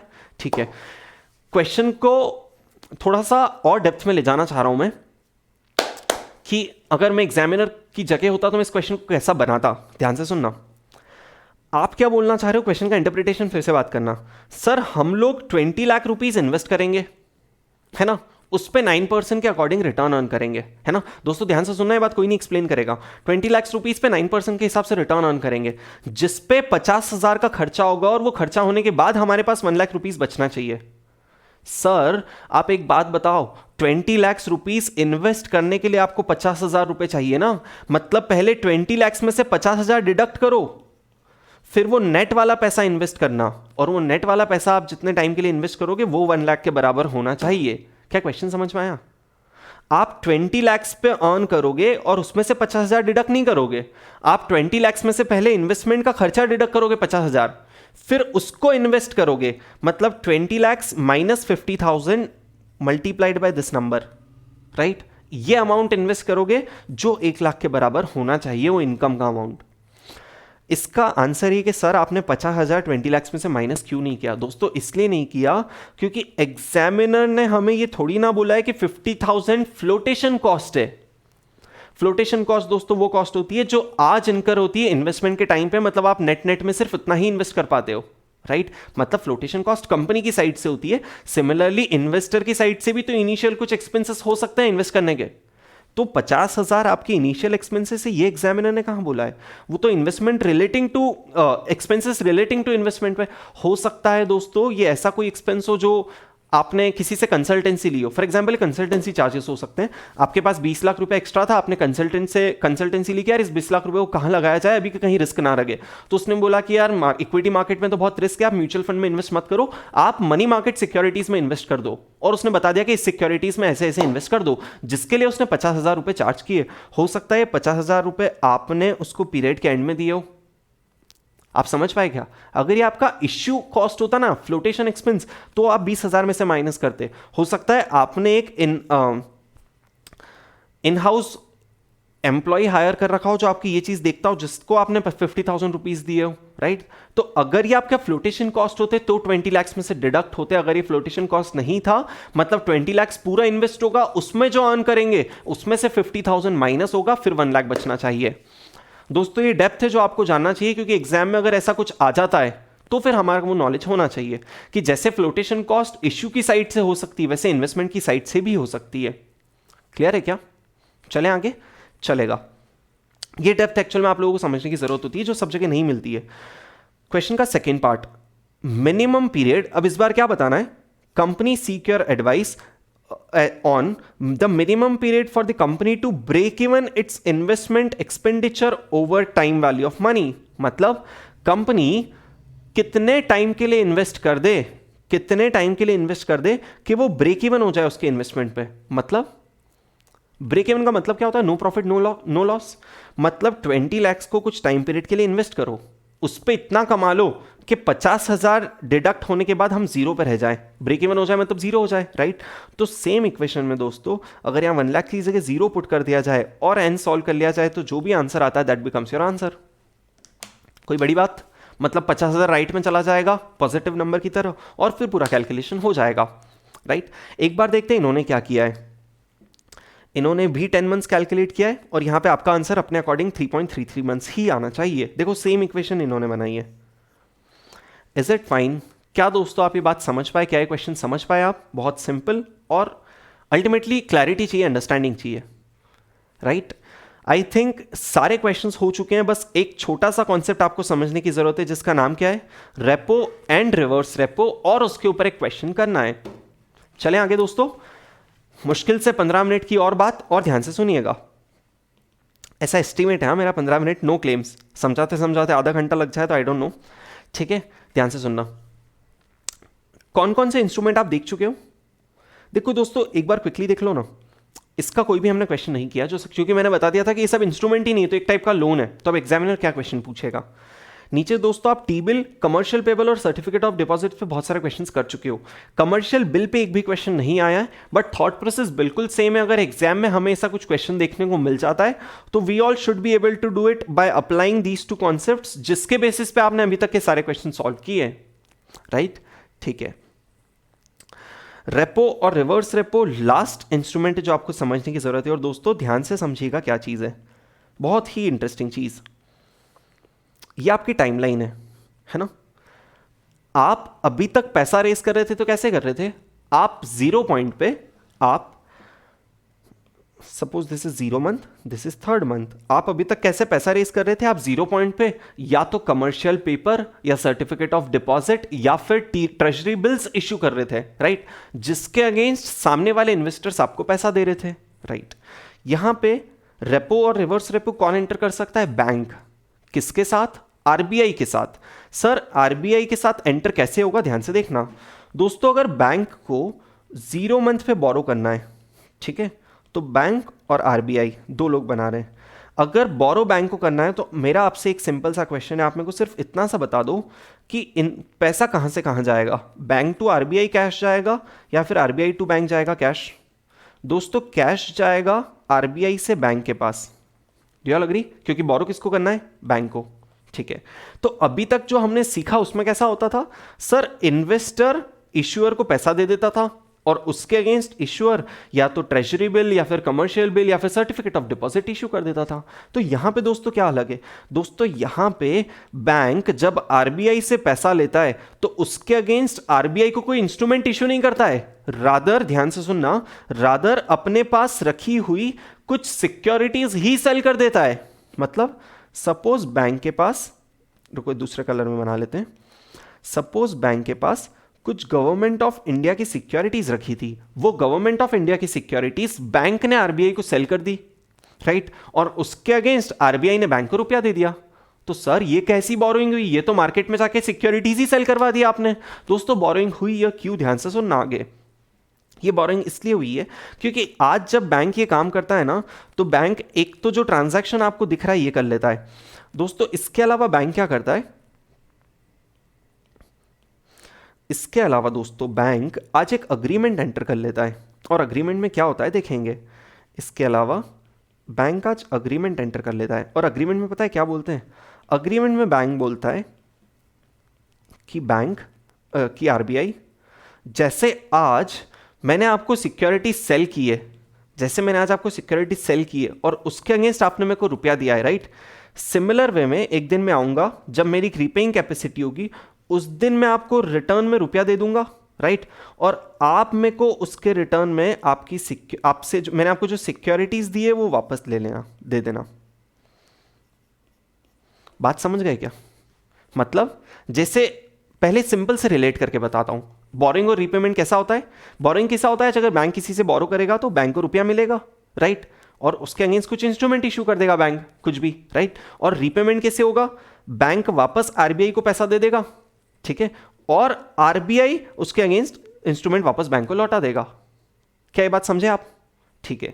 यहां पे उस इंस्ट्रूमेंट से हटके यहां पे क्या हो रहा है दोस्तों? यहां पे आरबीआई ने जब बैंक को पैसा दिया तो बैंक ने कुछ इश्यू नहीं किया, रादर बैंक ने अपने पास रखी हुई कुछ सिक्योरिटीज ही आरबीआई को सेल कर दी। समझो बैंक के पास गवर्नमेंट ऑफ इंडिया के बॉन्ड्स रखे थे, वो बैंक ने आरबीआई को सेल कर दिए। उसके अगेंस्ट साथ में दोस्तों एक अग्रीमेंट कर लिया, और अग्रीमेंट पता है क्या बोला? कि आरबीआई मैं फ्यूचर में आऊंगा, राइट, और आपसे ये सिक्योरिटीज वापस खरीदूंगा और आपको आपका पैसा वापस दे दूंगा। Is it fine? मतलब सिक्योरिटीज वापस बैंक के हाथ में आ जाएगी और आरबीआई को वो पैसा वापस चला जाएगा। दोस्तों ध्यान से देखिएगा, यहां पे आज तो सिर्फ अग्रीमेंट ही हुआ है। आज ये जो सेकंड वाला पार्ट जो आप देख रहे हो, ये वाला पार्ट, ये यहां तो सिर्फ अग्रीमेंट ही हुआ है। ट्रांजैक्शन एग्जीक्यूट कहां होगा एक्चुअल में? यहां पे, क्योंकि आप लोन 0 पॉइंट पे लेते हो, उसकी रीपेमेंट कब करते हो? 3rd मंथ के एंड में। सिमिलरली यहां पे तो ये सिर्फ अग्रीमेंट हुआ है, ये ट्रांजैक्शन एग्जीक्यूट कहां पे होगा दोस्तों? इस जगह। क्या आप ये बात समझ पाए? ठीक है सर, हमें तो बस सब समझ में आ गया, पूरी प्रोसेस समझ में आ गई, बस एक बात छोटी सी समझ ये नहीं आई कि सर एक्चुअल में लोन थोड़ी ना है, आपने आज जो प्राइस थी उस पे सेल करा दिया और फ्यूचर में जो प्राइस होगी उस पे वापस बाय करा दिया। तो सर ये काम के लिए हम आरबीआई के पास क्यों जाए? अगर हमारे पास सिक्योरिटीज रखी थी तो हम जाएंगे मार्केट में बाय सेल करके आ जाएंगे, इसमें बोरोइंग्स कहां से आई? दोस्तों अब सबसे इंपॉर्टेंट बात जिस पे बेस्ड आपका प्रैक्टिकल क्वेश्चंस होंगे, ध्यान से सुनिएगा। आज आपने आरबीआई को जो सिक्योरिटी सेल की थी वो किस प्राइस पे की थी? आज के सीएमपी पे। मतलब इन अदर वर्ड्स बोलूं मैं तो आरबीआई आज आपको कितना रुपया देगा? जितने सीएमपी की आप आरबीआई को सिक्योरिटीज दोगे। अग्रीड? ठीक है सर, फ्यूचर में जब आप वापस आरबीआई से रीपर्चेस करने का एग्रीमेंट कर रहे हो, नाम समझ गए, रेपो रीपर्चेस, जब आरबीआई से आप वापस रीपर्चेस करने का एग्रीमेंट कर रहे हो तो सर किस प्राइस पे रीपर्चेस करेंगे? दोस्तों ध्यान से सुनना, वो प्राइस इस दिन का सीएमपी नहीं होगी। वो प्राइस इस दिन का सीएमपी नहीं होगी। वो प्राइस क्या होगी? वो प्राइस होगी सीएमपी जो आपने ऊपर डिसाइड की थी प्लस कुछ टाइम का इंटरेस्ट। कितने टाइम का? इतने टाइम का इंटरेस्ट। अब आप समझ गए क्या? इफेक्टिवली पता है क्या हो गया कि आपने सीएमपी के अमाउंट इतना लोन लिया, जिसका रीपेमेंट जब करने की बारी आई तो हमने वो लोन के अमाउंट पे जो सीएमपी के बराबर था उस पे कुछ इंटरेस्ट ऐड कर दिया। तो इफेक्टिवली देखा जाए तो आपने आरबीआई से लोन लिया है, जिसके ऊपर इंटरेस्ट ऐड करके आपने एक अमाउंट आज डिसाइड कर दिया और बोल दिया, आज सिर्फ एक अग्रीमेंट कर लिया कि ये वाला अमाउंट हम आपको वापस लौटाएंगे, आप हमको हमारी सिक्योरिटीज दे देना। सो यहां पे सिक्योरिटी सेल हो रही है और यहां पे रीपर्चेज हो रही है, पर ये सब मार्केट प्राइस पे नहीं हो रहा है दोस्तों। सेल होगा, एक सेकेंड, सेल होगा आपका आज जो मार्केट प्राइस है उस पे, लेकिन जो रीपर्चेज का अग्रीमेंट होगा दोस्तों वो आज की मार्केट प्राइस, इस दिन की नहीं, 0 टाइम की मार्केट प्राइस में कुछ इंटरेस्ट का अमाउंट ऐड करने के बाद होगा। और वो जो इंटरेस्ट का अमाउंट, इंटरेस्ट का रेट होगा उसको क्या बोलेंगे? Repo rate. मतलब रेपो रेट के अमाउंट को अगर ऐड कर दिया जाए आज की प्राइस में तो रीपर्चेज प्राइस आ जाएगी। मतलब रीपर्चेज प्राइस जिसका अग्रीमेंट होगा यहां पे और ये ट्रांजैक्शन एग्जीक्यूट होगा यहां पे। क्या मैं ऐसा बोल सकता हूं आपको रेपो का ट्रांजैक्शन पूरा क्रिस्टल क्लियर तरीके से समझ में आया? बताइए दोस्तों, है ना? मतलब ये जो आपने पूरा ट्रांजैक्शन समझा ना दोस्तों, इसको बोलते हैं रेपो। अब इसी ट्रांजैक्शन में थोड़ा सा रिवर्स करूं ना, मतलब यहां पे आरबीआई बैंक को कुछ सिक्योरिटी सेल करता और बैंक आरबीआई को कुछ पैसा दे देता, है ना? और यहां भी अकॉर्डिंगली ट्रांजैक्शंस का सीक्वेंस चेंज हो जाता, राइट? तो फिर यहां पे जो इंटरेस्ट ऐड करते, मतलब आरबीआई को जो कॉस्ट इनकर करना पड़ती वो हो जाता सीएमपी डे 1 वाला प्लस रिवर्स रेपो का अमाउंट, है ना? मतलब जिस रेट पे, कंक्लूजन सुनना एक बार, जिस रेट पे बैंक लोन ले रहा है आरबीआई से वो रेट को बोलते हैं रेपो, लेकिन जिस रेट पे आरबीआई लोन लेगा बैंक से वो रेट क्या हो जाएगा? Reverse repo. और ये बात कहां लिखी है सर? ये वाली लाइन यहां लिखी है। और वो एग्जीक्यूट कैसे होगी वो भी अब आप समझ चुके हो, है ना? तो कंक्लूड करने के लिए देखा जाए तो सर आज का लोन अमाउंट कितना? आज की जो भी सीएमपी है वो। सर रीपेमेंट का अमाउंट कितना? सीएमपी प्लस रेपो रेट या फिर reverse repo rate. Sir agreement होगा यहां पे और ट्रांजैक्शन एग्जीक्यूट होगा यहां पे। क्या ये बात समझ में आई? चले क्वेश्चन पे दोस्तों, लास्ट क्वेश्चन की जरूरत है, कॉन्सेप्ट बिल्कुल अच्छे तरीके से आपके सामने आ चुका है। और last question I think question number 18 read करना है, स्टार्ट कर रहे हैं। क्वेश्चन नंबर 18 क्या बोल रहा है? क्वेश्चन नंबर 18 बोल रहा है bank A enters into a repo for 14 days with bank B. दो बैंक्स के बीच में रेपो बता दिया है दोस्तों। हमने जो एग्जांपल लिया था वो बैंक और आरबीआई के बीच का था। तो एक काम करते हैं, चलो एक बार पहले डायरेक्टली समझने की कोशिश करते हैं, अगर हमें समझ नहीं आया तो फिर डायग्राम बनाएंगे। Bank A enters into repo for 14 days with bank B. मतलब बैंक ए ने सिक्योरिटी सेल की होगी, किसको? बैंक बी को। कौन सी सिक्योरिटीज है? इन 10% गवर्नमेंट ऑफ इंडिया बॉन्ड 2018, मतलब वो बॉन्ड्स जो 2018 में मैच्योर होंगे, जिसका कूपन रेट है दोस्तों 10%। 10% गवर्नमेंट ऑफ इंडिया सिक्योरिटीज पे रेपो एंटर किया। वो रेपो सर कितने दिन के लिए एंटर किया? 14 डेज। मतलब पता है क्या हुआ होगा? आज सिक्योरिटी सेल की तो उसके अगेंस्ट पैसा मिला होगा। पैसा कितना मिला होगा? आज जो भी सिक्योरिटीज की करंट मार्केट प्राइस होगी, ठीक है। सेकंड, सर हाथों हाथ एक अग्रीमेंट भी किया होगा आज, और अग्रीमेंट में पता है क्या बोला होगा कि 14 डेज बाद हम ये सिक्योरिटीज आपसे वापस बाय करेंगे और आपको आपका पैसा वापस कर देंगे। लॉजिकल?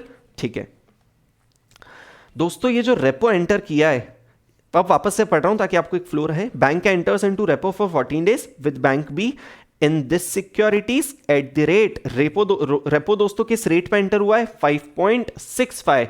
मतलब 5.65 कौन सा रेट हो गया? Repo rate. मतलब आज की सीएमपी में क्या ऐड करेंगे? 5.65%। कितने दिन के लिए? 14 डेज के लिए। दोस्तों last information the, for 8 crore rupees. आज जो 14 डेज का रेपो एंटर हुआ है वो कितने अमाउंट पे हुआ है? 8 करोड़ रुपीस के अमाउंट पे हुआ है। क्लियर?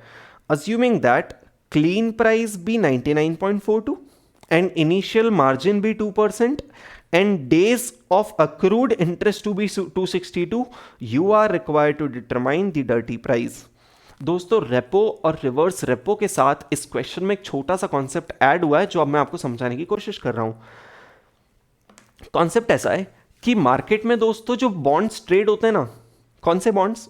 ये जिसके ऊपर रेपो कर दिया इन्होंने, आज कुछ सिक्योरिटी सेल की होगी ना उनको, तो आज जो सिक्योरिटी सेल की होगी तो आज कितना amount in the form of loan हमें मिला होगा? जो भी सिक्योरिटी का प्राइस है, सिक्योरिटी का मार्केट प्राइस। दोस्तों सिक्योरिटी जो गवर्नमेंट ऑफ इंडिया बॉन्ड है वो मार्केट पे किस प्राइस पे ट्रेड होती है? उसकी क्लीन प्राइस पर।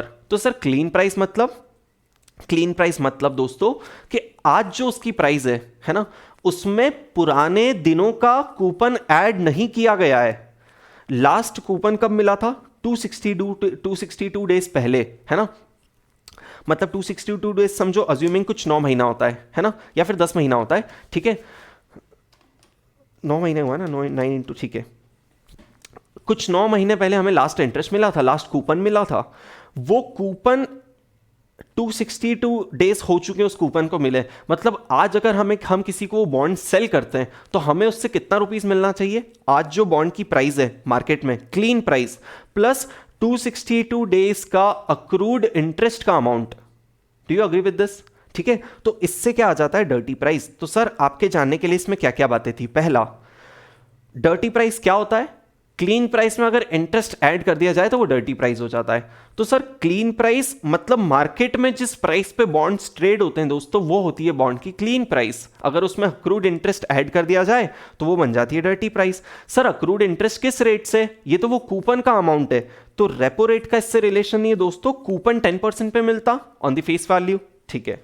तो आप सबसे पहले सोचेंगे बॉन्ड की डर्टी प्राइस कितनी? क्लीन प्राइस 99.42, उस पे 10% ऑफ फेस वैल्यू। दोस्तों अगर 99.42 मार्केट प्राइस है तो फेस वैल्यू 100 अज्यूम करना सबसे लॉजिकल है। मतलब 100 कैलसी पे आ जाइए अपने अपने। 100 की फेस वैल्यू दोस्तों जिस पे 10% का इंटरेस्ट, कितने डेज के लिए? 100 into 10% for 262 divide by 365 days, मतलब 7.17 रुपीज। दोस्तों इसको 99.42 में ऐड कर दिया जाए तो 106.59 या फिर 106.70 आ जाता है। 106.60, इनका 106.70 पता नहीं क्यों आ रहा है, एक बार कंफर्म, एक बार। अच्छा एक चीज दोस्तों, 360 डेज लेना है, वो हमने अभी पढ़ा नहीं क्वेश्चन में, पर अकॉर्डिंगली सॉल्व करते हैं तो 106.70 आपका आंसर आ जाता है डर्टी प्राइस का। इस प्राइस का रेलेवेंस क्या हुआ फिर से बोल देता हूं। आज जब बैंक ए ने बैंक बी को वो सिक्योरिटी सेल की ना, तो उसके अगेंस्ट सामने वाली बैंक कितना पैसा देगी? 106.70। Is it fine? ठीक है। सेकेंड बात इस क्वेश्चन में क्या? सेकेंड बात पूछिए, रीपेमेंट एट मैच्योरिटी। दोस्तों मैच्योरिटी का रीपेमेंट के पहले मैं चाह रहा हूं कि इसके बीच में आप एक और बात सीखें जो एग्जामिनर कभी पूछ ले तो हम कर पाए। तो सेकेंड पार्ट हम डिक्टेट कर रहा हूं मैं आपको, और थर्ड पार्ट यहां पे अब हम फिर सॉल्व करेंगे। सेकेंड पार्ट में आपसे पूछना चाह रहा हूं, स्टार्ट प्रोसीड कितना? स्टार्ट प्रोसीड का मतलब सुन लो पहले, आज आपको कितने अमाउंट का लोन मिला। तो थर्ड पार्ट क्या बन जाएगा? Repayment at maturity. तो स्टार्ट प्रोसीड में अगर इंटरेस्ट ऐड कर दिया जाए रेपो रेट, तो रिपेमेंट एंड मैच्योरिटी आ जाएगा। तो पहले स्टार्ट प्रोसीड की बात करते हैं, ठीक है। कितना, पहले तो आप देखो कि आपको जो 8 करोड़ का अमाउंट दिया था रेपो जितना आपने एंटर किया, मतलब दोस्तों 8 करोड़ की सिक्योरिटीज आपने सामने वाली पार्टी को सेल की है। तो 8 करोड़ क्या था, सिक्योरिटी की फेस वैल्यू, राइट। मतलब 8 करोड़ का फेस वैल्यू था, तो अल्टीमेटली कितने का आपने, क्या वैल्यू का आपने सिक्योरिटी सेल किया। आप बोलोगे 8 crore divide by 100 multiplied by what, 106। आपके सामने जो नंबर दिख रहा है 106.70, मतलब 8.536 वैल्यू की सिक्योरिटीज हमने सामने वाली पार्टी को सेल की। मतलब इतने अमाउंट हमको लोन मिलना था। लेकिन दोस्तों इनिशियल मार्जिन 2% का है। सर इनिशियल मार्जिन का मतलब क्या, मेरे को एक बात बता दीजिए दोस्तों। आज आप बैंक में कोई भी प्रॉपर्टी मॉर्गेज रखते हो, रिटर्न में आपको लोन मिलता है, तो क्या प्रॉपर्टी की वैल्यू इतना मिल जाता है, फिर थोड़ा बहुत पैसा डिडक्ट करके मिलता है? क्या बैंक अपने पास सिक्योरिटी मार्जिन बचा के रखता है क्या? अगर आप बैंक को 100 रुपए का लैंड अगर मॉर्गेज करते हो, तो बैंक उसके अगेंस्ट दोस्तों आपको सिर्फ 95% का ही लोन देगा, मतलब 5% मार्जिन तो वो भी रखता है। सिमिलरली आपका 8.536 का जो वैल्यू आया है ना, कैसे 8.536 कैसे आया सर? हमारा 8 करोड़ की फेस वैल्यू थी जो रुपी टर्म्स में था, अगर इसको मैं 100 से डिवाइड करके 106.70 करूंगा, मतलब मेरे पोर्टफोलियो की आज मार्केट वैल्यू इतनी, राइट। इसका 98% अगर हम कर दें तो कितना आ जाता है, 8.36528, मतलब 8.36528 करोड़ का आज हमको स्टार्ट प्रोसीड मिलेगा। ये वाला नंबर आपका मैच हो रहा है, बहुत बेसिक बात है ना। स्टार्ट प्रोसीड मतलब हमें आज लोन कितने का मिला, हमें कैलकुलेट। फर्स्ट सेकंड पार्ट का दोस्तों आप आंसर दे चुके हो, थर्ड पार्ट का आंसर मैच्योरिटी के टाइम रीपेमेंट कितना, मतलब ये अमाउंट पे इंटरेस्ट कितने दिन का सर, 14 डेज का। इतने टाइम के लिए तो रेपो हुआ है, रेट क्या 5.65, मतलब ये अमाउंट इंटू 5.65। चलो एक काम करते हैं, अब इसको मैं आपको कैलकुलेट कराने के दो तरीके, या तो आप कॉमन सेंस लगा लो, ये वाला क्या, present value into 1 plus R N is equal to future value, या फिर चलो अपना बेसिक फॉर्मूला लगवा देते हैं ताकि हर जगह लगाया, क्योंकि आप बोलोगे फेस वैल्यू, ये फॉर्मूला मत लिखना, सिर्फ अंडरस्टैंडिंग आपके दिमाग तक पहुंचा रहा हूं। Face value minus issue price divide by issue price into 360 divide by 14, right, into 100, this should be equals to what, 5.65। Sir हमारे पास इसमें से क्या क्या अमाउंट है दोस्तों, रीपेमेंट बताना है, मतलब फ्यूचर वैल्यू बताना है, रिडम्पशन वैल्यू बताना है, राइट। मतलब फेस वैल्यू तो फाइंड होगा, तो फेस वैल्यू ऐसा कैसा रह जाएगा। अब इश्यू प्राइस, मतलब आज हमने लोन कितने का लिया था, इश्यू प्राइस का मतलब यही होता है ना, आज इंस्ट्रूमेंट इश्यू करके कितने का लोन लिया। तो आज आपने सेकेंड पार्ट में कैलकुलेट किया है 8.36528 का लोन लिया है, 8.36528 का लोन लिया है, राइट। जो 360/14 से एनुलाइज किया, क्योंकि एग्जामिनर ने 360 डेज दे रखा था, और 100 से मल्टीप्लाई किया दोस्तों। ये सब करने के बाद आपका फेस वैल्यू का अमाउंट कितना ही आएगा, 8.3836804। क्या क्वेश्चन क्लियर हो पाया? Was I able to explain you what was supposed to be explained in terms of concepts of repo and reverse repo and this question? बताइए दोस्तों, है ना। So this completes your entire discussion on money market instrument. कितना time हुआ recording होते होते? अच्छा 2 घंटा होने वाला है, राइट, नॉट अ प्रॉब्लम। सो 2 घंटे में आप सारे कॉन्सेप्ट समझ पाए हो और सारे क्वेश्चंस। अब क्विकली मेरे को आपको एक बात बताना है कि ये वाली चीज़ दोस्तों मैं अपलोड नहीं कर रहा हूँ, कॉन्सेप्ट नोट्स। आई थिंक इतना आप नोटबुक में भी लिखेंगे तो आपको चल जाएगा। तो आपकी नोटबुक कैसी बननी चाहिए, मनी मार्केट इंस्ट्रूमेंट्स हेडिंग डाल के आप कैटेगरी सिमिलरली बना देना कि ये कैटेगरी जिसकी चीज़ ये, और ये कैटेगरी जिसकी चीज़ ये, जिसके ये वाली चीज़। आई थिंक एक काम करते हैं, so not too complicated, better ये वाले नोट्स मैं अपलोड कर देता हूँ यूट्यूब लिंक के डिस्क्रिप्शन में। एक गूगल ड्राइव का लिंक है, वहाँ से आप ये नोट्स डाउनलोड कर लीजिए, राइट। आपको ये नोट्स मिल जाएंगे। अकॉर्डिंगली आप चाहो तो आपको इसी नोट्स में ये चीज़ आप पूरे कॉन्सेप्ट्स फिल कर लेना, सो दैट आप फ्यूचर में रेफर कर पाओगे, पहली चीज़। दूसरा दोस्तों, मैं आपको स्टडी मटेरियल में लेके चल रहा हूँ और आपके न्यू कोर्स के स्टडी मटेरियल में सिर्फ दिखाना देना चाहता हूँ कि हमने जो क्वेश्चन किए हैं वो स्टडी मटेरियल में कवर्ड है या नहीं है, है ना। सो दोस्तों क्वेश्चन नंबर, ये सिक्योरिटीज वैल्यूएशन चैप्टर के अंदर हो दोस्तों आप न्यू स्टडी मटेरियल के, जिसमें क्वेश्चन नंबर 28 से मनी मार्केट इंस्ट्रूमेंट के क्वेश्चन है। क्वेश्चन 28 हम लोग कर चुके हैं, आपको याद आ रहा होगा, फर्स्ट क्वेश्चन था हमारा। सेकंड वो वंडरलैंड सिक्योरिटीज जहां पे 5% रिटर्न अर्न करना है, जहां पे 9% मिल रहा है, 50,000 का एक्सपेंस। और क्वेश्चन नंबर थर्ड दोस्तों कमर्शियल पेपर इशू किया था, 12.04 का रेट था, हमें इशू प्राइस बताना था। क्वेश्चन नंबर 31 दोस्तों डर्टी प्राइस और रीपेमेंट प्राइस वाला, जस्ट अभी हम जो क्वेश्चंस करके आए वो। क्या आप सभी लोग पूरा है ना, और 31 लास्ट क्वेश्चन, उसके बाद सोल्यूशन स्टार्ट हो गए। तो इसके साथ दोस्तों मनी मार्केट इंस्ट्रूमेंट कंप्लीट होता है। और let me conclusively tell you what you have learned here is this money market instrument part. अब मेरा नेक्स्ट फोकस रहेगा दोस्तों आप लोगों तक ये वाले सारे कॉन्सेप्ट्स एक एक करके पहुंचाना। आप लोगों से सिंसियर रिक्वेस्ट है कि अगर हम लोग इस लेवल की प्रिपरेशन करके गए ना, तो बात मानिएगा आने वाली एग्जाम में हमारे लिए कुछ डिफिकल्ट नहीं होना चाहिए। This is the best level of performance जो हम exam, best level of preparation जो हम लोग एग्जाम के लिए अब कर सकते हैं, right. So with that again मिलते हैं नेक्स्ट वीडियो में इनमें से किसी भी एक कॉन्सेप्ट के साथ। तब तक के लिए ऑल द वेरी बेस्ट, पढ़ते रहिए। Bye bye everyone, good night, take care.